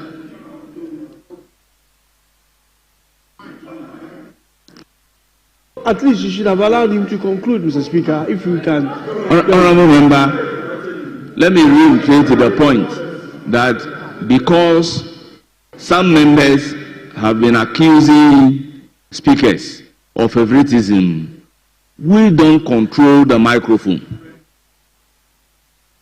There is an independent person controlling the microphone. So once your time is up, the microphone will go off automatically. So when it is 10 minutes and they set it for 10 minutes, automatically at the end of the 10 minutes, it will go off. So I am not the one, honorable members, order. I am not the one cutting the microphone. So honorable members will get this clearly. I don't have a discretion to add 1 minute or 30 seconds. Once your time is up, automatically the microphone will go off. I don't have the opportunity here to cut it. It's being controlled. So honorable members will take notes. Honorable Mavis Nkansabo will have the floor. Ranking member, you have 15 minutes. Thank you, Mr. Speaker. Mr. Speaker, I also wanted to add that the monitor in front of us is actually keeping the time. So then when it's 10, you can actually monitor the time that you've spoken from the device in front of us. I just wanted to add that to it. Mr. Speaker. Thank you. Mr. Speaker, I would like to thank you for the opportunity to add my voice to the budget statement, Mr. Speaker.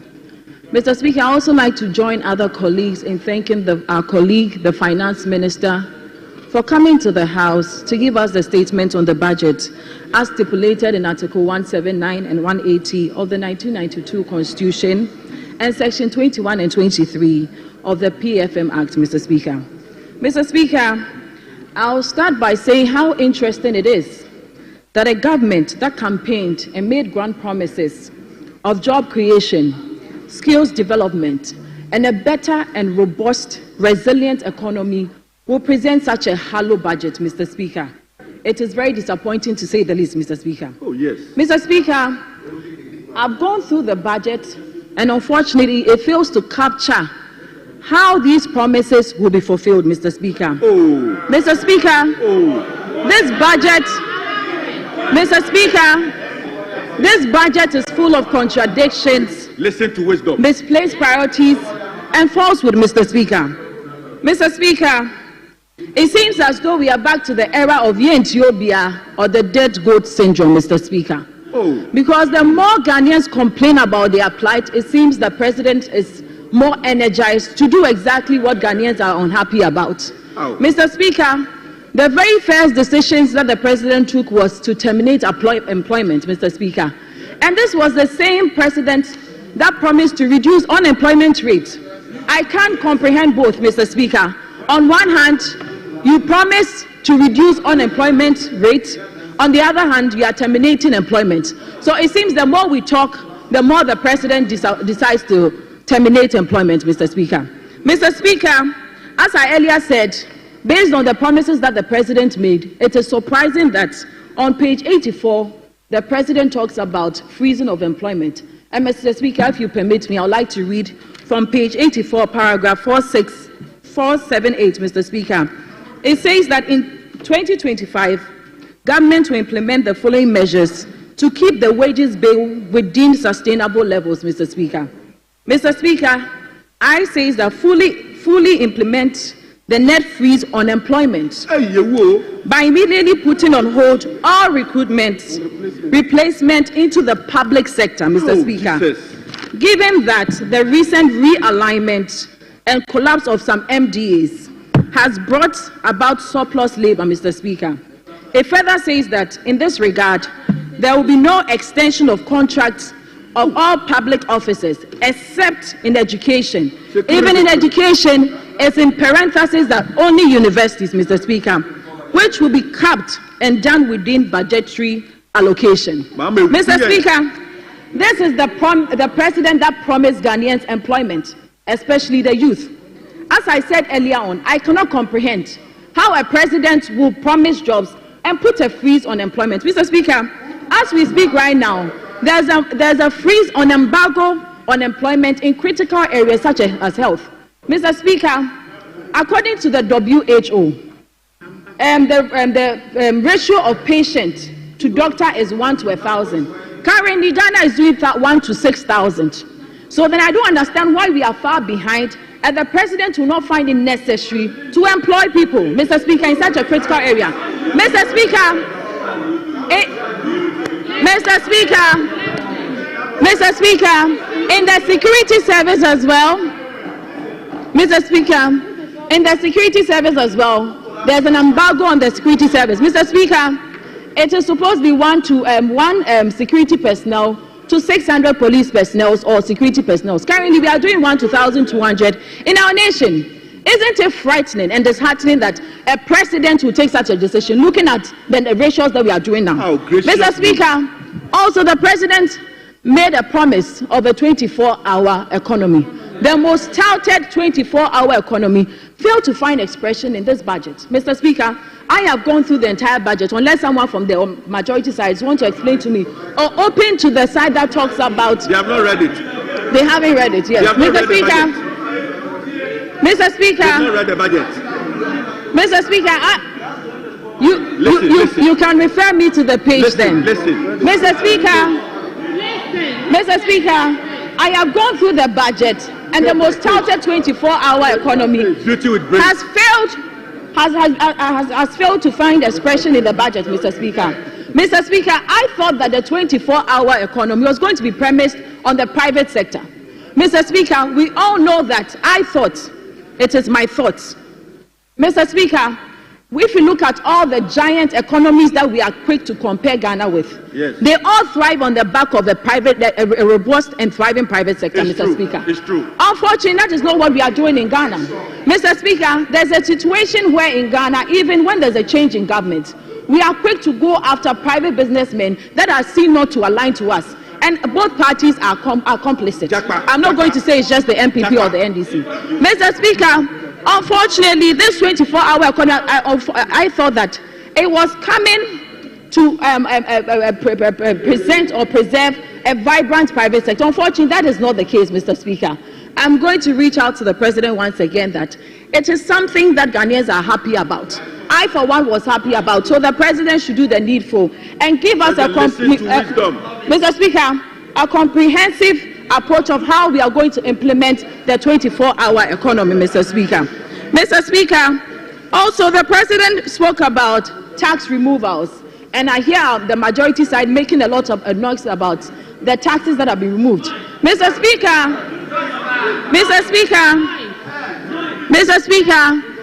the President promised to remove 14 taxes. As it stands, Mr. Speaker, only 3 taxes have been removed.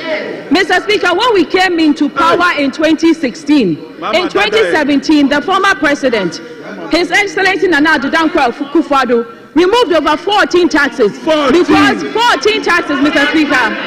Mr. Speaker, because in the period of 2013 to 2016, the former president and the current president His Excellency John Dramani Mahama, had introduced over 20 taxes, Mr. Speaker, and it took His Excellency Nana Addo Dankwa Akufo-Addo to remove those taxes. So to say that you've done well by removing 23, I'm sorry, I do not side with that. It's very unfortunate. You can do better because you promised Ghanaians to remove 14 taxes and you've only done 3. Mr. Speaker, that will also bring me to the Women's Bank, the most talked about Women's Bank, Mr. Speaker. It is very sad, unfortunate, disheartening that 53.51 million has been allocated to the entire women population in Ghana. Mr. Speaker, we all know very well that, Mr. Speaker, we all know that to establish a bank in this nation, you need not less than 400 million to do so. It is surprising, Mr. Speaker, it is surprising that after so many promises to the women of this nation, our president has given us 51.3 million. Mr. Speaker, I saw a publication by Honorable Ofosu Kwache saying that amount of 79 million that has been allocated to him is not enough, Mr. Speaker. Mr. Speaker, his office is just to disseminate information to the Ghanaian population. He's even been giving more than the entire women in Ghana, Mr. Speaker. So then if 79 million is not enough, I'm reaching out to the president to tell him that 51 million is woefully inadequate for the Ghanaian women. I wonder what will happen to the economy of this nation if our mothers do not wake up in the morning and go to Mokola. They are all dependent on this budget, Mr. Speaker. They are looking forward to the allocation. We ask the president to do the needful, Mr. Speaker. Mr. Speaker, also, Mr. Speaker,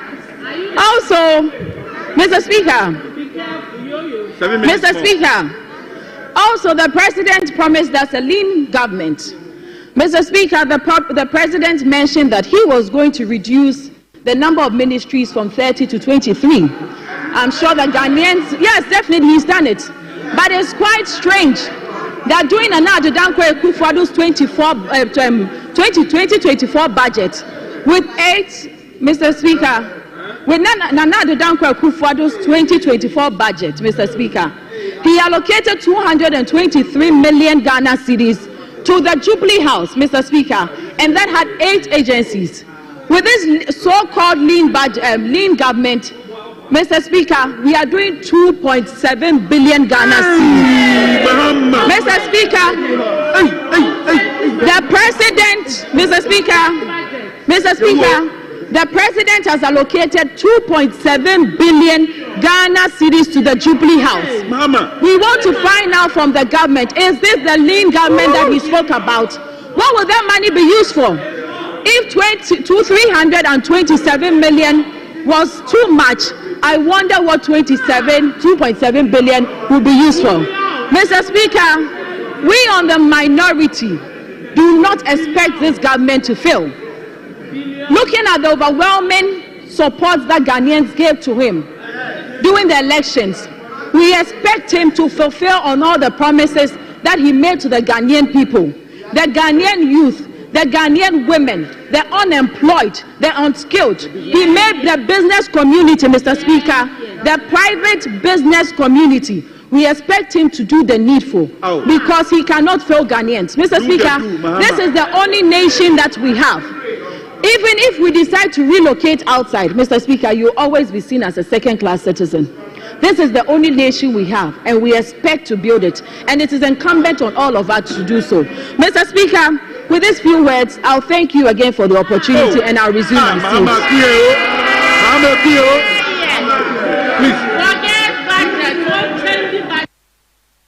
She has 3 minutes more. We can use that.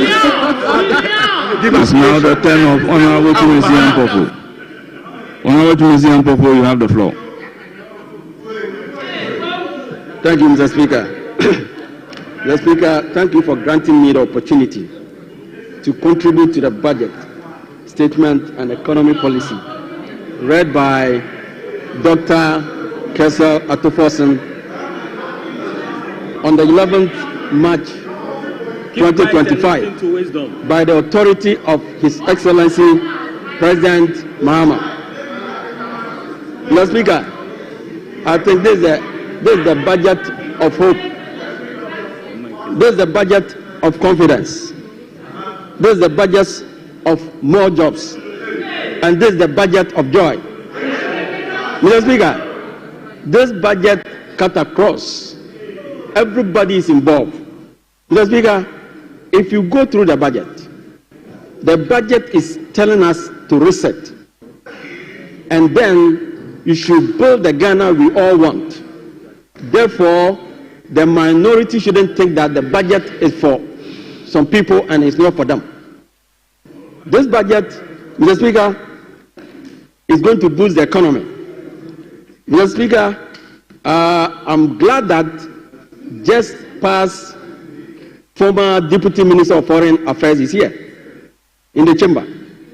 Mr. Speaker, they were charging 500 Ghana cedis for passport. They were charging 500. Mr. Speaker, and even charging the 500. Mr. Speaker, the hustle you go through, the middleman, the connection man, before you get this passport, was a headache. Mr. Speaker, back and forth issue. Somebody can travel from all over Kwame Danso, Agona, his hometown, her hometown, to Accra, stay for so many years. Mr. Speaker, I wanted to pay attention. He was just deputy past foreign minister, to stay in Accra for months, getting passport. Mr. Speaker, getting passport. Sometimes they say shortage of books, passport books. Mr. Speaker, this passport issue is going to create 24-hour economy. We are going to add more people. For 7 days, we are going to make sure you get your passport, 7 days. Therefore, we need more jobs. We need to employ more people. And that is going to be the 24-hour economy that we are talking about, Mr. Speaker. Mr. Speaker, because of the connection men, some people at the end of the day, when they get their passport, because the time is so long to get, they can't even go through the passport and double check and make sure the information are correct. They go back before they see, because maybe some middlemen are working for them and there were so many mistakes. Before you come back and correct it, just bigger, it's headache. And it causes so many business people, causes so many people want to travel. Just bigger. So this is 24-hour economy we are talking about. Passport, just for 7 days. And this is the budget of hope. This is the budget of more jobs. Mr. Speaker, I also touch on the women economy. Mr. Speaker, the former Deputy Minister of Foreign Affairs was talking about 51.3 million Ghana cedis. Mr. Speaker, in the budget, if he has gone through well, he will see that this is a seed capital. It's not the actual money that we are talking about. It's the seed capital. It's the seed capital. Honorable babies, it's the seed capital. So, Mr. Speaker, this women bank is going to be flexible for our women who are struggling to get money to do their businesses. Very low interest rate. Mr. Speaker, very low interest rate, and it's going to boost the economy for our women. Mr. Speaker, I'm also ranking, so I don't know if you put me 10 minutes. Mr. Speaker. Please, you have the floor. Continue. Mr. Speaker, so this woman is going to boost them to do their businesses, to support their families, their kids, and their husbands, to boost the economy so that the GRA can also tax them. And Ghana government is going to also make money to help us.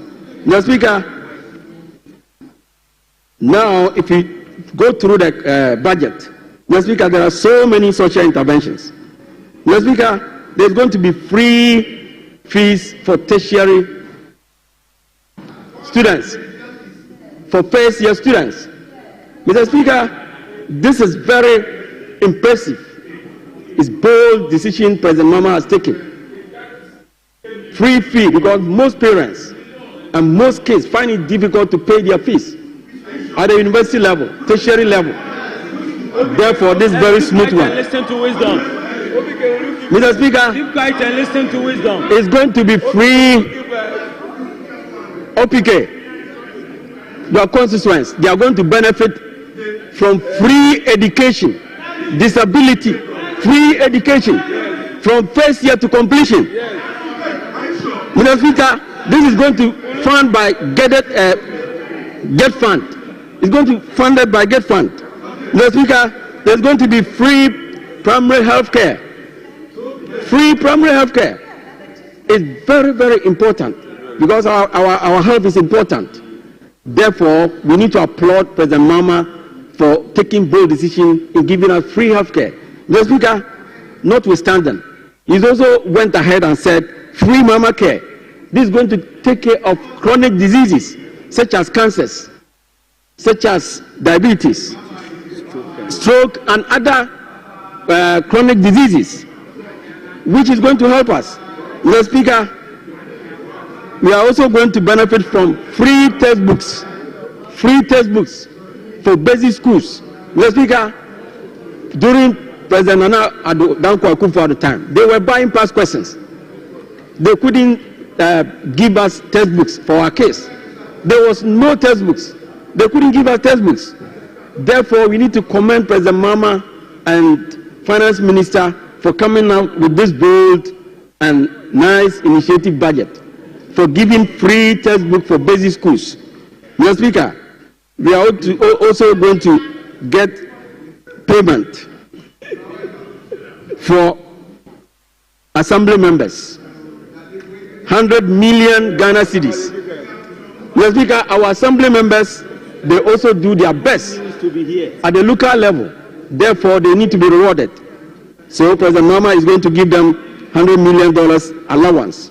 Mr. Speaker, teachers are also going to benefit for 20% allowance.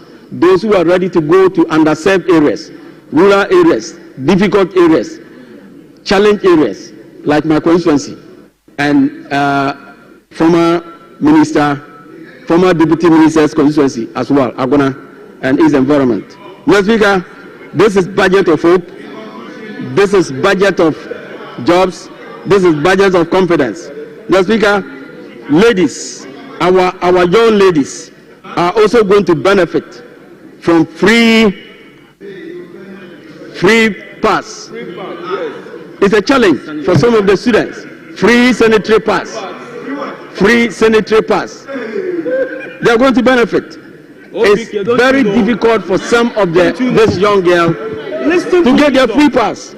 Therefore, it's a good thing that you are going to go through. Mr. Speaker, the last one that I'm to tackle is about National Apprenticeship Program. That's right. Mr. Speaker, this National Apprenticeship Program, there's budget allocation for 300 million Ghana cedis, which is very impressive. Yes. 300 million Ghana cedis is going to boost our youth, both young girls and young and the men. Boys are bright, therefore, this is going to benefit them. Mr. Speaker, this National Apprenticeship Program is very good thing that you are going to get free technical training and vocational training. They are also going to equip them after their training for startup. They are also going to give them financial support to boost them so that they can be self-employed. Honourable member, conclude. Mr. Speaker, in conclusion, when we're able to support these young girls and young boys, it will go a long way for them to be self-employed, do their own work, so that the economy will boost, and then nobody will like to travel outside, so that we all enjoy. Thank you, Mr. Speaker, for allowing me. I now give the floor to Honourable Boma Nyako. 10 minutes.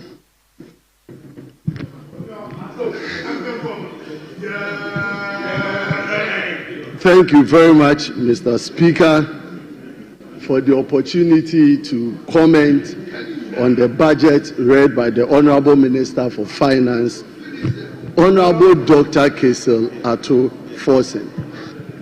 Right Honorable Speaker, Ghanaians gave the NDC government a very resounding victory in the 2024 elections. And there was a lot of expectations on the NDC to tell Ghanaians how they were going to alleviate the suffering of the ordinary Ghanaian. And so when the president came to this August House to share the State of the Nation's address, a lot of expectations were of the Ghanaian. But the president ended up with a very hollow delivery to the good people of Ghana.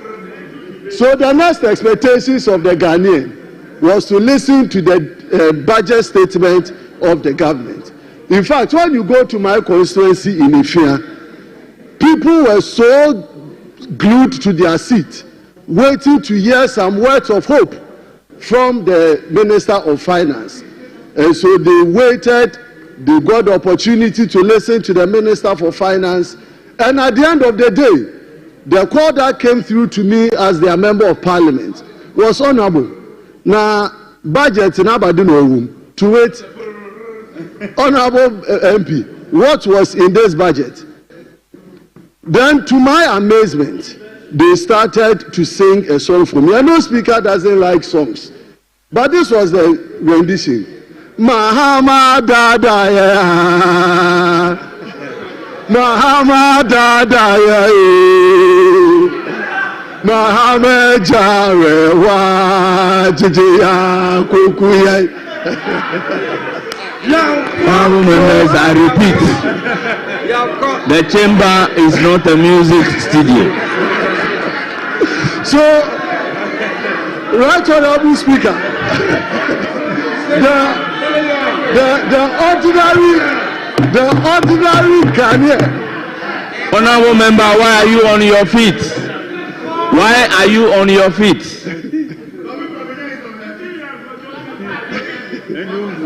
Honourable member, you have the floor. Thank you very much, Right Honourable Speaker.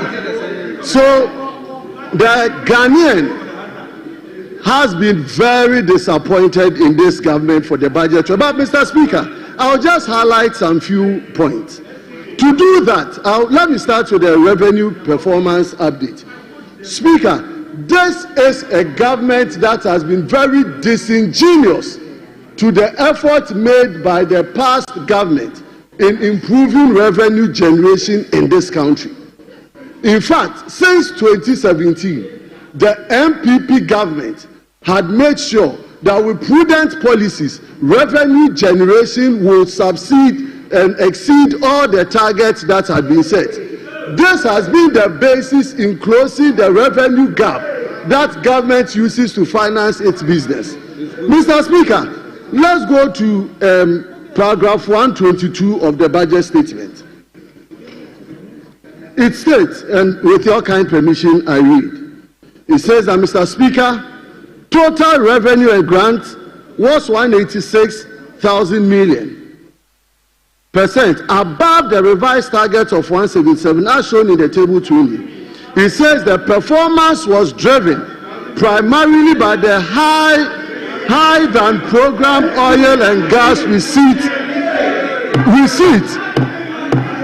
and with emphasis, colleagues, listen, with emphasis, this is your budget.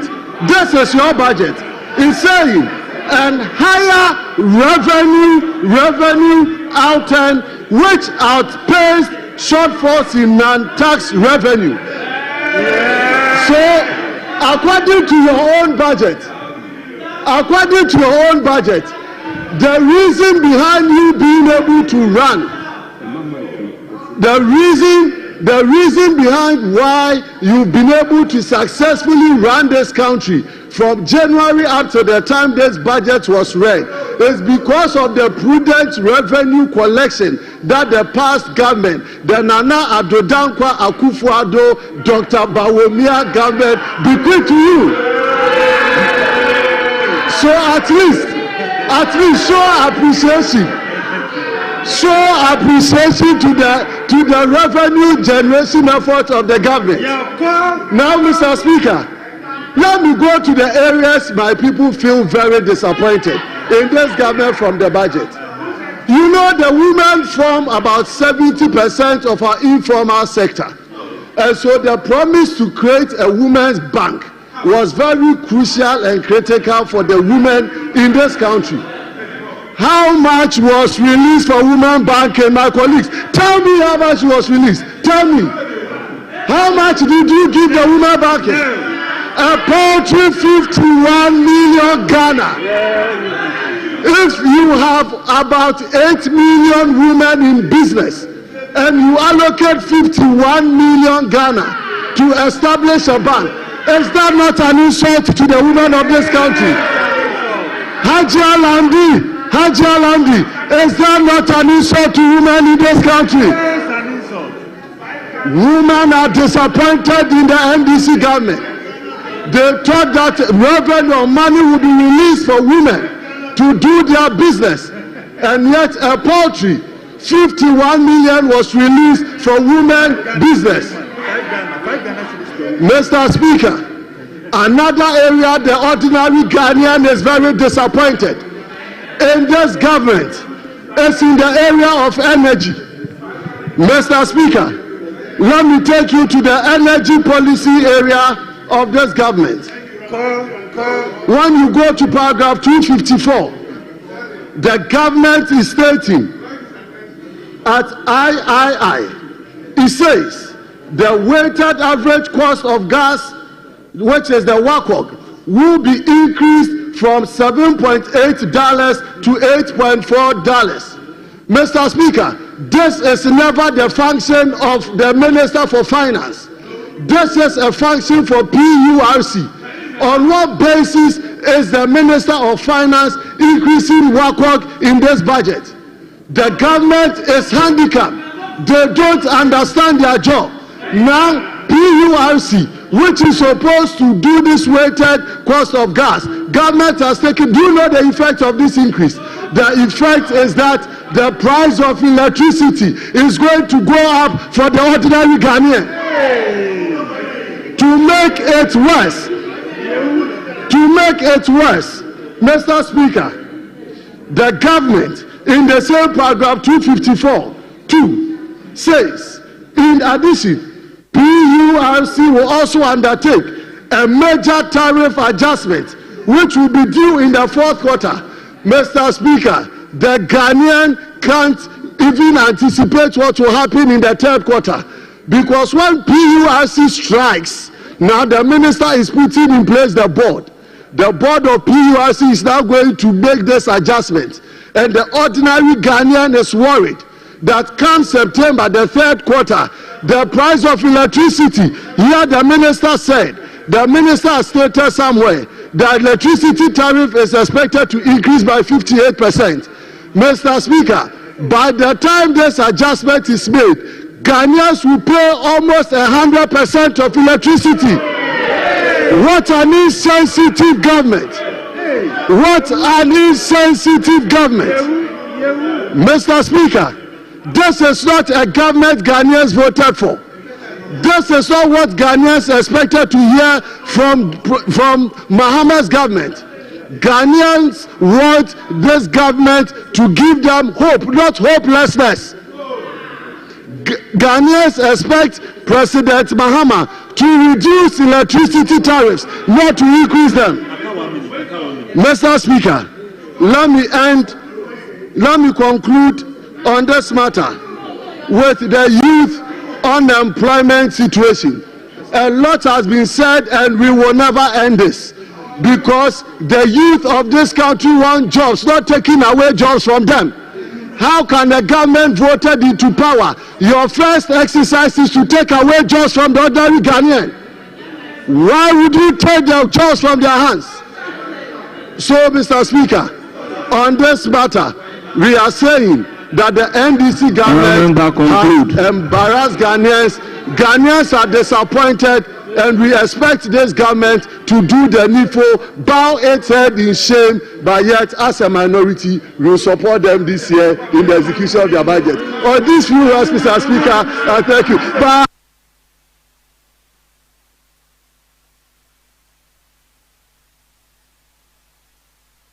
Honourable members, order. Order. Honourable members, order. Honourable members, we can't continue to be putting up a disorderly conduct.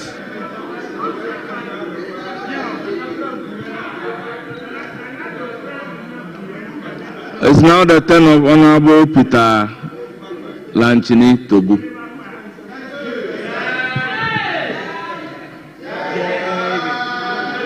Mr. Speaker, I thank you very much for the opportunity to contribute to the budget statement and economic policy of the government of Ghana for the fiscal year ending 31st December 2025. You have 10 minutes. Which was ably presented by the Venerable Honorable Minister for Finance on the 11th of March 2025 on the authority of His Excellency, the President of the Republic of Ghana, President Papa B. Mr. Speaker, you see, it is very important for us to take note of the theme of the budget. What is the theme? Resetting the economy for the Ghana we want. Mr. Speaker, if you don't understand the word resetting, you can debate the budget for 1 week, but nobody will understand you.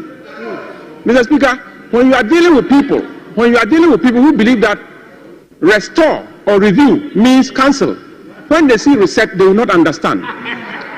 Mr. Speaker, from 2017 to 2024, the people of Ghana were made to watch a horror movie, part 1 to 8.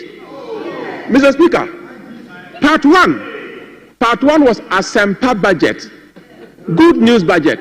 Mr. Speaker, by the end of 2017, there was nothing good about that budget, and there was no news. Mr. Speaker, part 2 was Ejumapa budget. Ejumapa Ben. What kind of good work did we receive? Mr. Speaker, part 3 was the Impunto budget. At the end of the year, there was not Impunto, there was not development in Ghana. Part 4, Mr. Speaker, was Nkosua budget. budget of progress. Mr. Speaker, there was no progress because that was the year they began to talk about Ukraine-Russia war. Mr. Speaker, when you were here, we are progressing. That was another budget. What did we see? We didn't move an inch in this country. Mr. Speaker, Ajinkwan budget was what killed the whole story. They brought a budget to save us, Ajinkwan budget. At the end of the year, there was nothing like Ajinkwan. Mr. Speaker, they brought Inkabom budget, Inkabom, and this country was divided in the middle straight away because of that budget.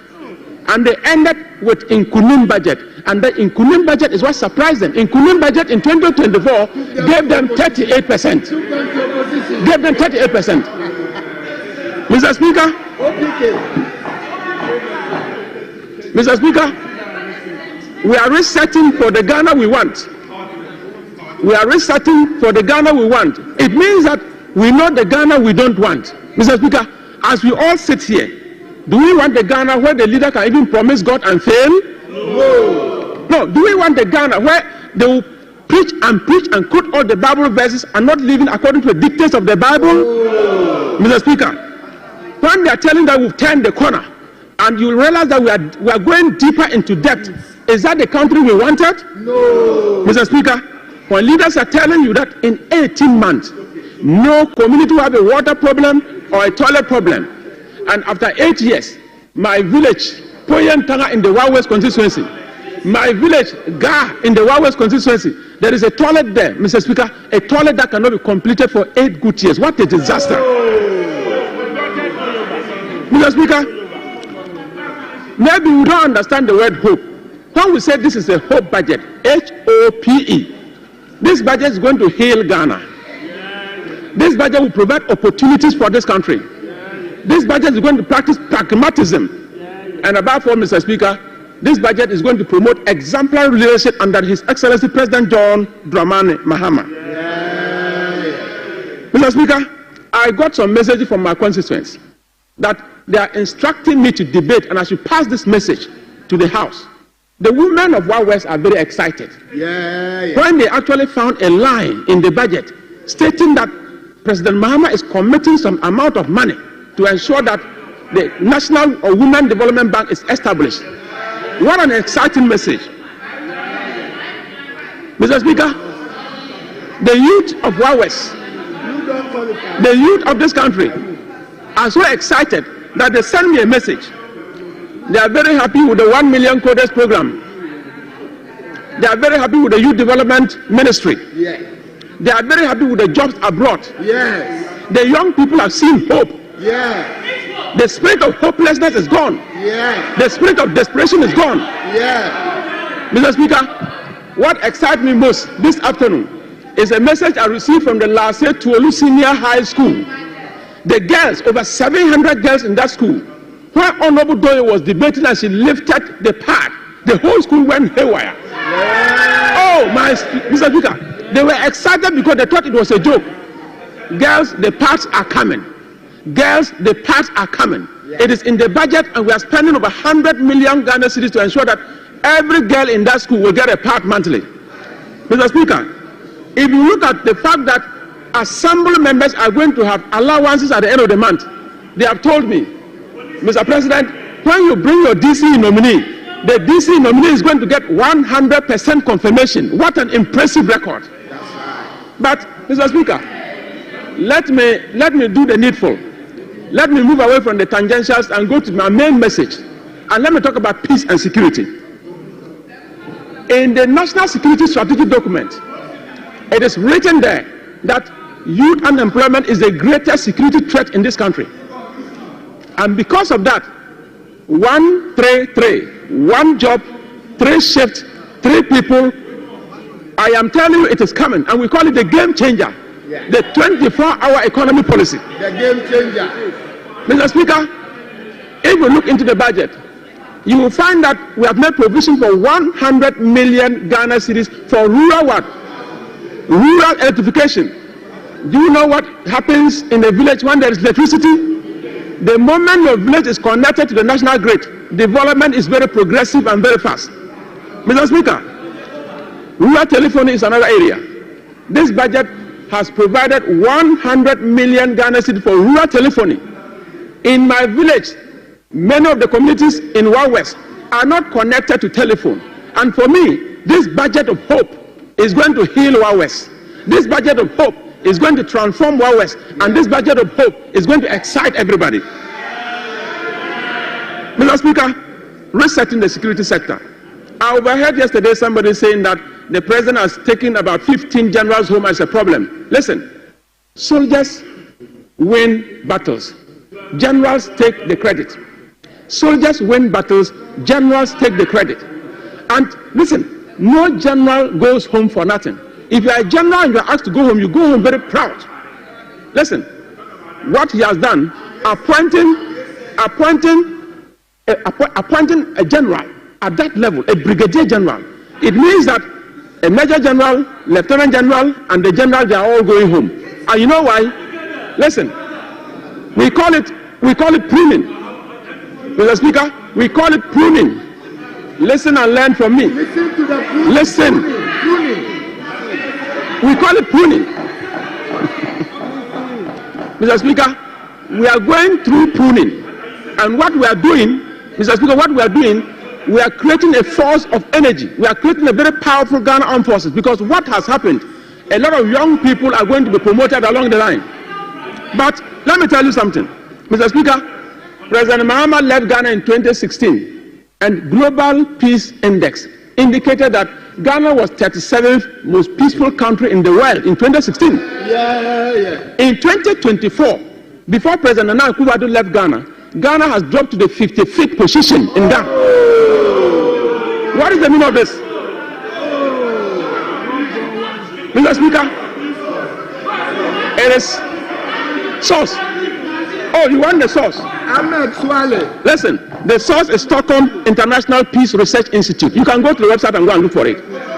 Stockholm International Peace Research Institute. 37 position in 2016, 55th position in 2024. That is very bad. Mr. Speaker, if I am allowed to just summarize and conclude.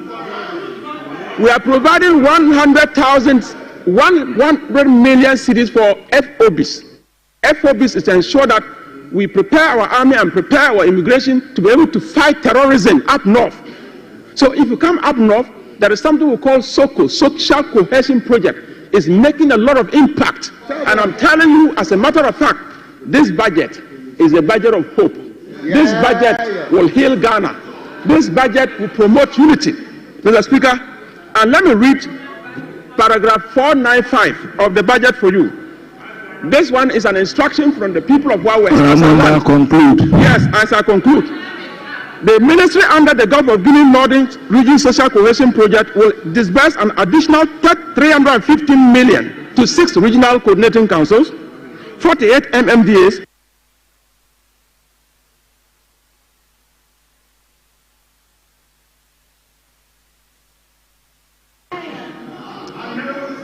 It's now the turn of Honorable Nana Aje. You have 10 minutes. Thank you very much, Mr. Speaker.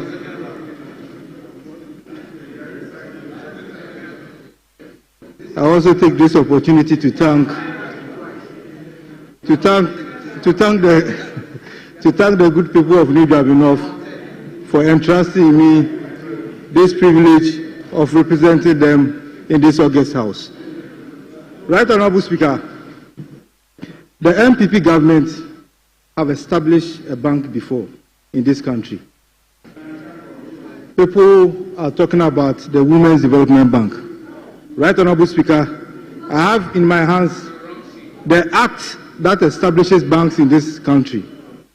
Act 1032, the Development Finance Institutions Act 2020. Act 930, Banks and Specialized Deposit Taking Institutions, Act 2016. Right Honorable Speaker, there is nowhere in this act that accepts 51 million Ghana cedi as a seed fund. Right Honorable Speaker, the the bank that we established, the Development Bank Ghana, Right Honorable Speaker, it was established under the New Patriotic Party. Before we put pen to paper, our development partners have come to our aid. The German Development Bank gave us 46.5 million euros. European Investment Bank gave us 170 million euros. The World Bank gave us $250 million dollars. The African Development Bank came to our aid. The Bank of Ghana gave 200 million Ghana cedis. Right Honorable Speaker, before the bank was established, we had 1.2 million Ghana cedis. And you know what, Right Honorable Speaker, when His Excellency John Dramani Mahama was sworn into office on the 21st of January, he appointed one of his solid corporate guys, Dr. Randolph Inso Ambala. He had a fantastic CV, very rich CV. He's a corporate guy. Right Honorable Speaker, he has worked with Coca-Cola. He has worked with Diageo. He has worked with Promisidor. Right Honorable Speaker, I was thinking that Dr. Randolph Inso Ambala would wait for the Women's Development Bank. But Right Honorable Speaker, to my surprise, he opted to go to the Development Bank, Ghana, because it had solid foundation. It had solid corporate governance. That bank was established by the NPP. Right Honorable Speaker, as I move on, in their budget, in their budget, Agenda 1C, number 3.08, there was an increase in the financial and insurance activities from 5.4 in 2023 to 7.8 in 2024. And when we go to their budget, our budget, page 47, Dr. Kesilato Fosin said, the banking sector continues to be profitable, well capitalized, and liquid. So where is it coming from? And they are saying that they need to recapitalize the banks. Right, Honorable Speaker? There is an asset quality review report of the Bank of Ghana in 2015. Right, Honorable Speaker? In that asset quality review report, the then now governor, Dr. Siama, was the deputy governor in 2016. And that report said that there should be a banking sector cleanup. Right, Honorable Speaker, the managers of the banking sector and the managers of the economy at that time went to sleep on the report. They went to sleep on the report. They did not get the courage to do the banking sector cleanup. Right, Honorable Speaker, it took the MPP, led by Honorable Ken Ofori-Atta and Dr. Addison, to do the banking sector cleanup. Right, Honorable Speaker, now the local banks are solid to compete with the foreign banks. Right, Honorable Speaker, when we came into power, the local banks, especially ADB and NIB, when we came to power in 2012 and 2014, between 2012 and 2014, Agricultural Development Bank was making losses. Right, Honorable Speaker, non-performing loans were skyrocketing. Return on assets were negative. Return on equity was negative. Right, Honorable Speaker, those were the banks that they left us. Right, Honorable Speaker, I'm very confident when I talk about ADB, but that's my last employer before I became a member of Parliament. I was there as the executive head for public sector. Right, Honorable Speaker, when we took over, the bank was in ICU. NIB was also in ICU. Right Honorable Speaker, we being good managers of the banking sector and the economy, we were able to revive Agricultural Development Bank. Right Honorable Speaker, from 2017, Agricultural Development Bank started making profit. Return on assets positive, return on equity positive. NPL was reducing. NPL reduced to 14.49% from 43%. Right Honorable Speaker, the good thing as well is that capital adequacy ratio improved tremendously. Right Honorable Speaker, before I resume my seat, in their manifesto, the NDC on the campaign grounds, they spoke about restoration of the revoked licenses of the banks. I don't know, maybe that's the reason why the governor is coming here. Right Honorable Speaker, when the banking license is revoked, I know that our leader, deputy leader, is a finance person, so he knows what I'm talking about. Restoration of revoked licenses is not like redeeming of your betting gains. No. Right Honorable Speaker, it is going to set a bad precedent. It will set a bad precedent in this country, and we should watch it. Right Honorable Speaker, as I said, the last asset quality review report was done during the NDC era, and the NDC at that time should have gotten the courage to clean the banking sector. But rather, Right Honorable Speaker, they left it in distress. They left it in distress and waited for the good managers of the economy to do the banking sector cleanup. Right Honorable Speaker, as I sit down, my last point is about the USAID pullout.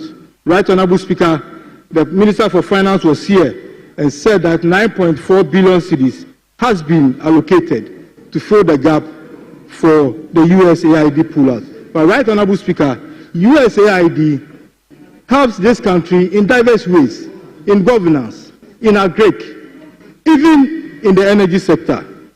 Right Honorable Speaker, so as His Excellency the President told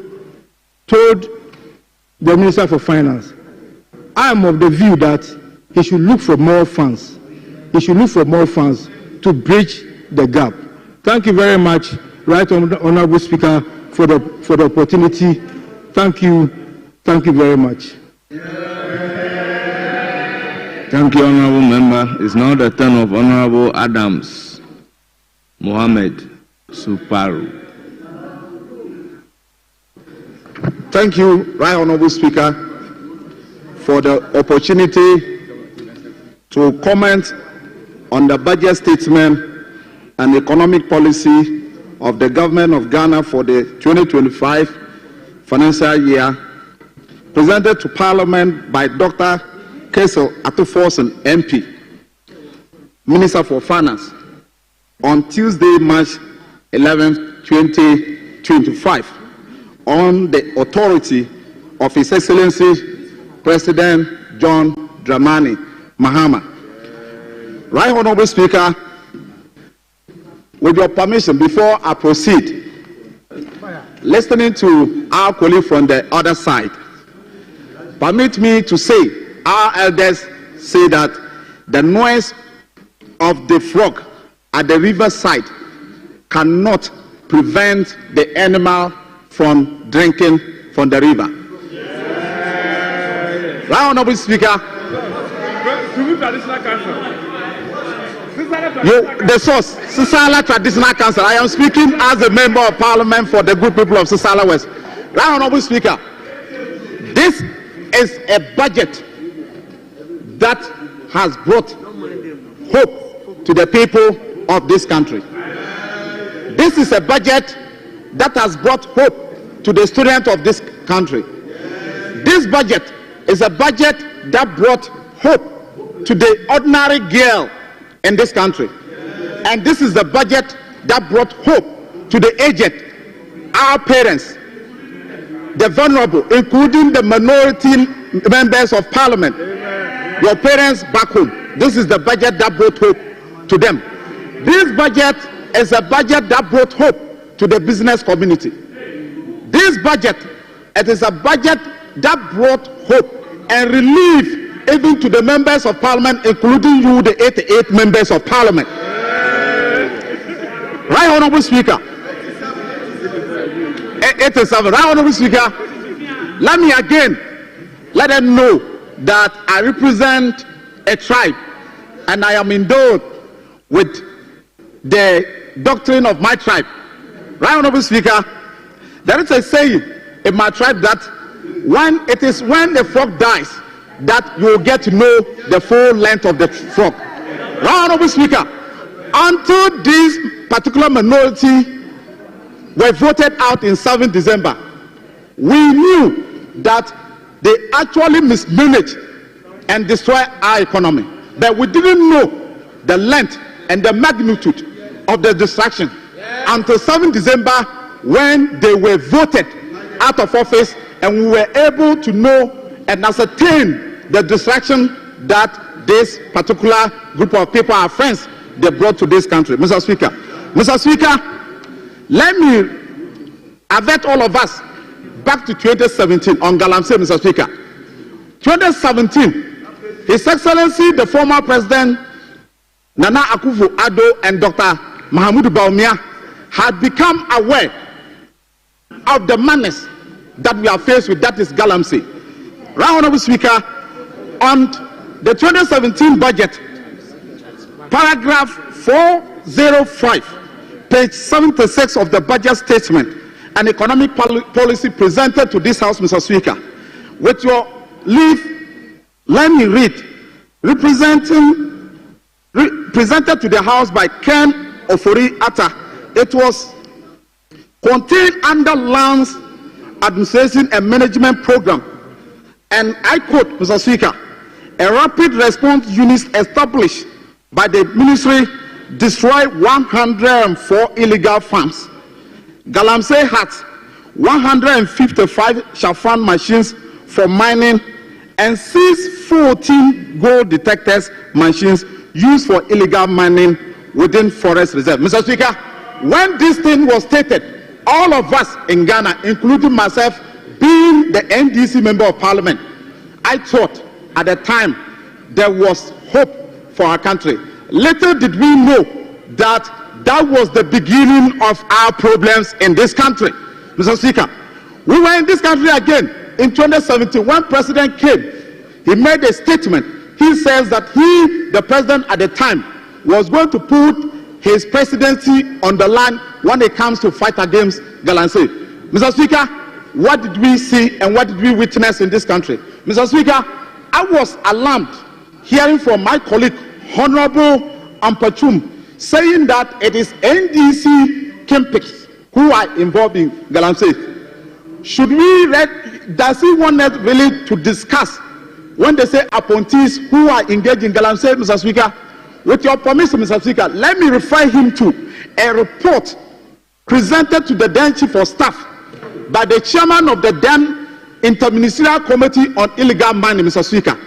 The report presented by Professor Frimpong Boati, your own then Minister for Environment, Science and Technology. He was the chairman. He presented a report. And he said in the report, with your permission, let me quote it to you. In case you are not aware, please sit down and listen to me, Mr. Speaker. Let me quote it to you, Mr. Speaker.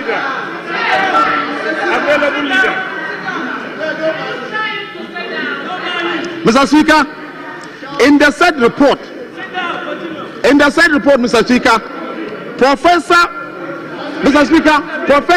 Frimpong Boati indicated that government appointees, e.g., I am not the one quoting, Lord Comey, Chasni Teko, and Frank Asiedu Bakwe, aka Honorable Suparu, including Honorable Suparu, were all reported. Honorable Suparu, let me recognize the available leader.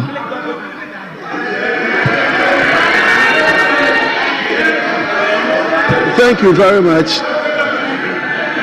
Thank you very much, Right Honorable Speaker, for recognizing me.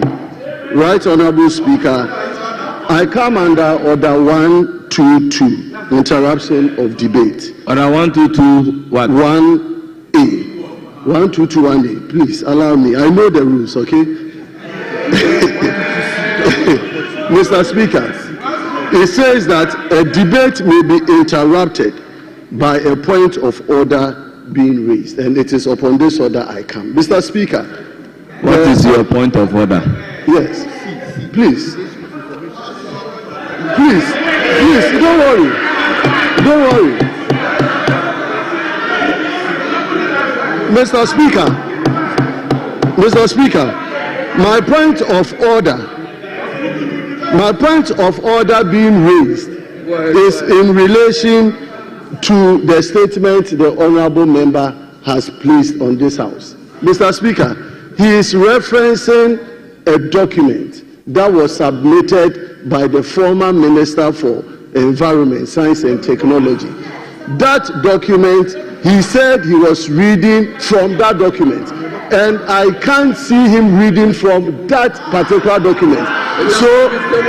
So my point is for the honorable member. Honorable member, you are out of order. Thank you very much, Mr. Speaker, for fairness. Continue. Mr. Speaker, and so when it comes to Galamsey, everybody, including 5-year-old child in this country, knows very well that you, the minority, Galamsey is part of the reason why today you are reduced from 137 to 88 members of parliament. It is part of your blood. Mr. Speaker, as if that was not enough, Mr. Speaker, we were in this country again when the Interministerial Committee Against Illegal Money in this country, chaired by Professor Frimpong Boateng at the time, told the people of this country that 500 excavators were seized from illegal miners, Mr. Speaker. As we speak, Mr. Speaker, not even a single excavator can be accounted for. When we asked to know the whereabouts of the excavators, we were told that, Mr. Speaker, the excavators were flying around the country in the name of party Henska, Mr. Speaker. Mr. Speaker, and so when it comes to, I am speaking to the budget, when it comes to that, Mr. Speaker, we want you to know that Galamsey, Mr. Speaker, it is one of the reasons why you are reduced from 137 to 88 members of parliament, Mr. Speaker. Mr. Speaker, let me take my colleagues through some of the policies being stipulated and stated in this budget, Mr. Speaker. Like I said, this budget, it is a hope for every citizen in this country, Mr. Speaker. Mr. Speaker, we were in this country, Mr. Speaker, when we saw the destruction of our rivers. Ghana Water at the time, your own appointee, the managing director of Ghana Water, said that the country has to do something to stop the illegal mining. Other than that, it will come to a time, our country, Ghana, we would have to import water to this country.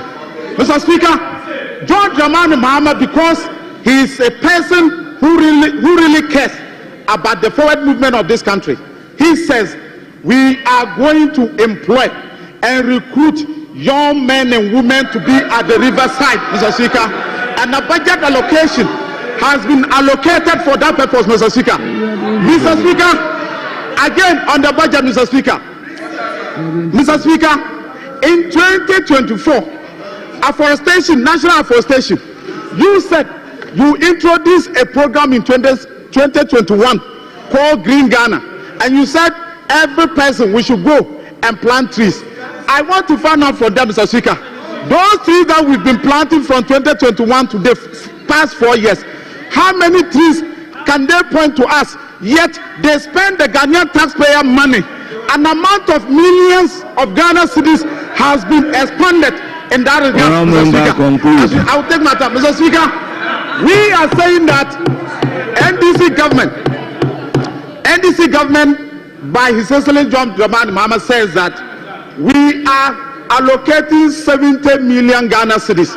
Unlike in 2024, you only allocated 55 million for national afforestation. Even yet, what?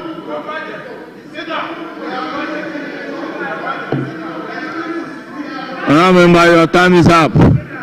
I proceed to give the floor to Honourable Kwame Appiah Kodia. Kwame Appiah Kodia.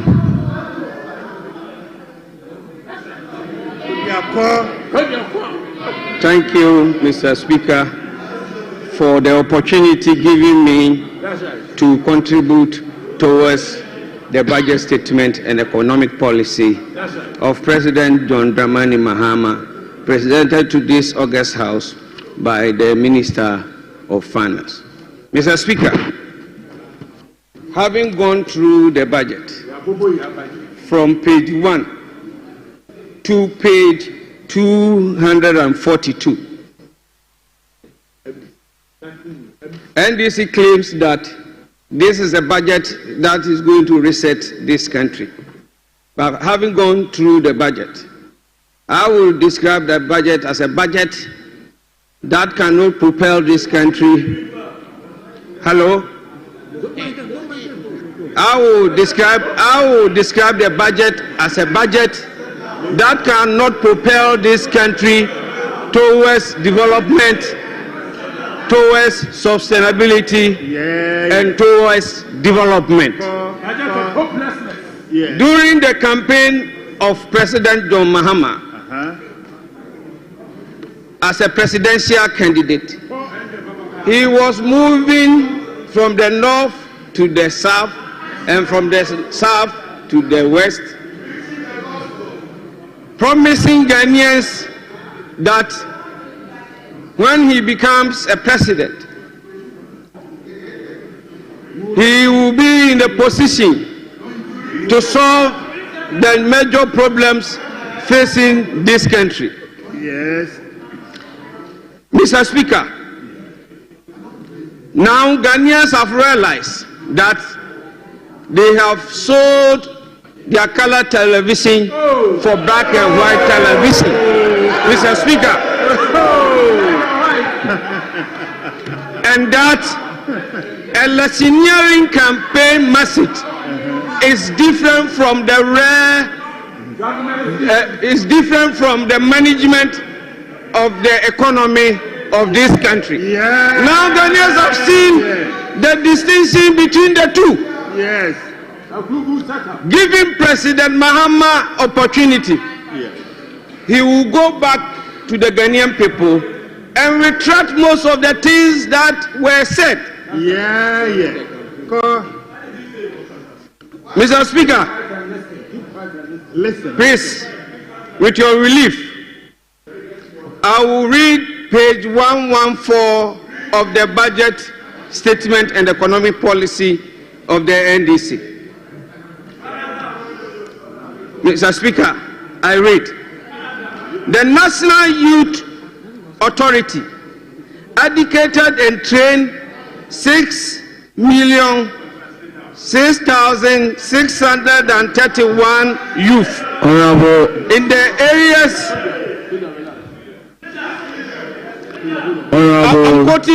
I'm quoting your own budget. Honorable Member, I refer to Standing Order 115 and ask you to do the needful.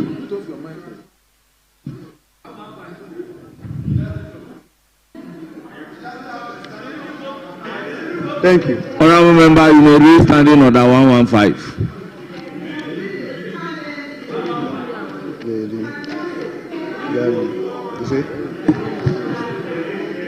Mr. Speaker, I know and I believe you. Honorable Member, just read Standing Order 115. No, you see, he's coming to this order. The subject to the discretion of the Speaker and the Order 1693B. A member who intends to speak shall rise in the member's place and address the chair while standing only after catching the eye of the Speaker. Honorable Member, in the absence of the Deputy Whip, you can be an available leader. But once the Deputy Whip is available, you can no longer be available leader. Therefore, Yes, Speaker. you can only be recognized to speak from your place.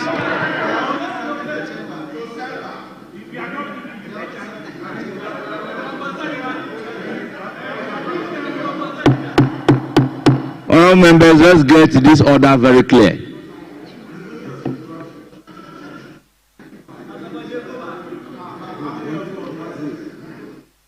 Yes, Deputy Whip. Yes, Honorable Speaker, thank you very much. Honorable Speaker, we are minded for, we are very much guided by all this education, but Honorable Speaker, we think that our colleagues here and members here are not willing to continue doing business of the day, so we want to come under Order 64. We've looked at the records, and I can bet you that we have about 35 of my NDC colleagues and 16 Honorable Speaker, and we have 16 of the minority. Right, Honorable Speaker, we, under the circumstance, go under Order 64, and if you permit me, I read. 64.1. A quorum of Parliament, apart from the person presiding, is 1/3 of all members of Parliament.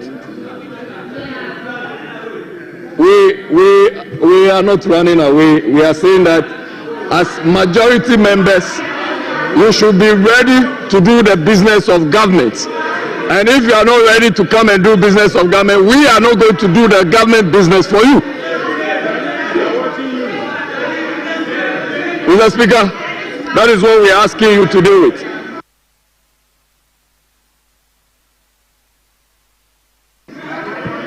Honorable members, my attention has been drawn to the absence of quorum when a minority member was on his feet commenting on the budget. Honorable members, in view of the fact that we have sat for more than 5 hours, I am fortified by Standing Order 56-2, and accordingly, the House is adjourned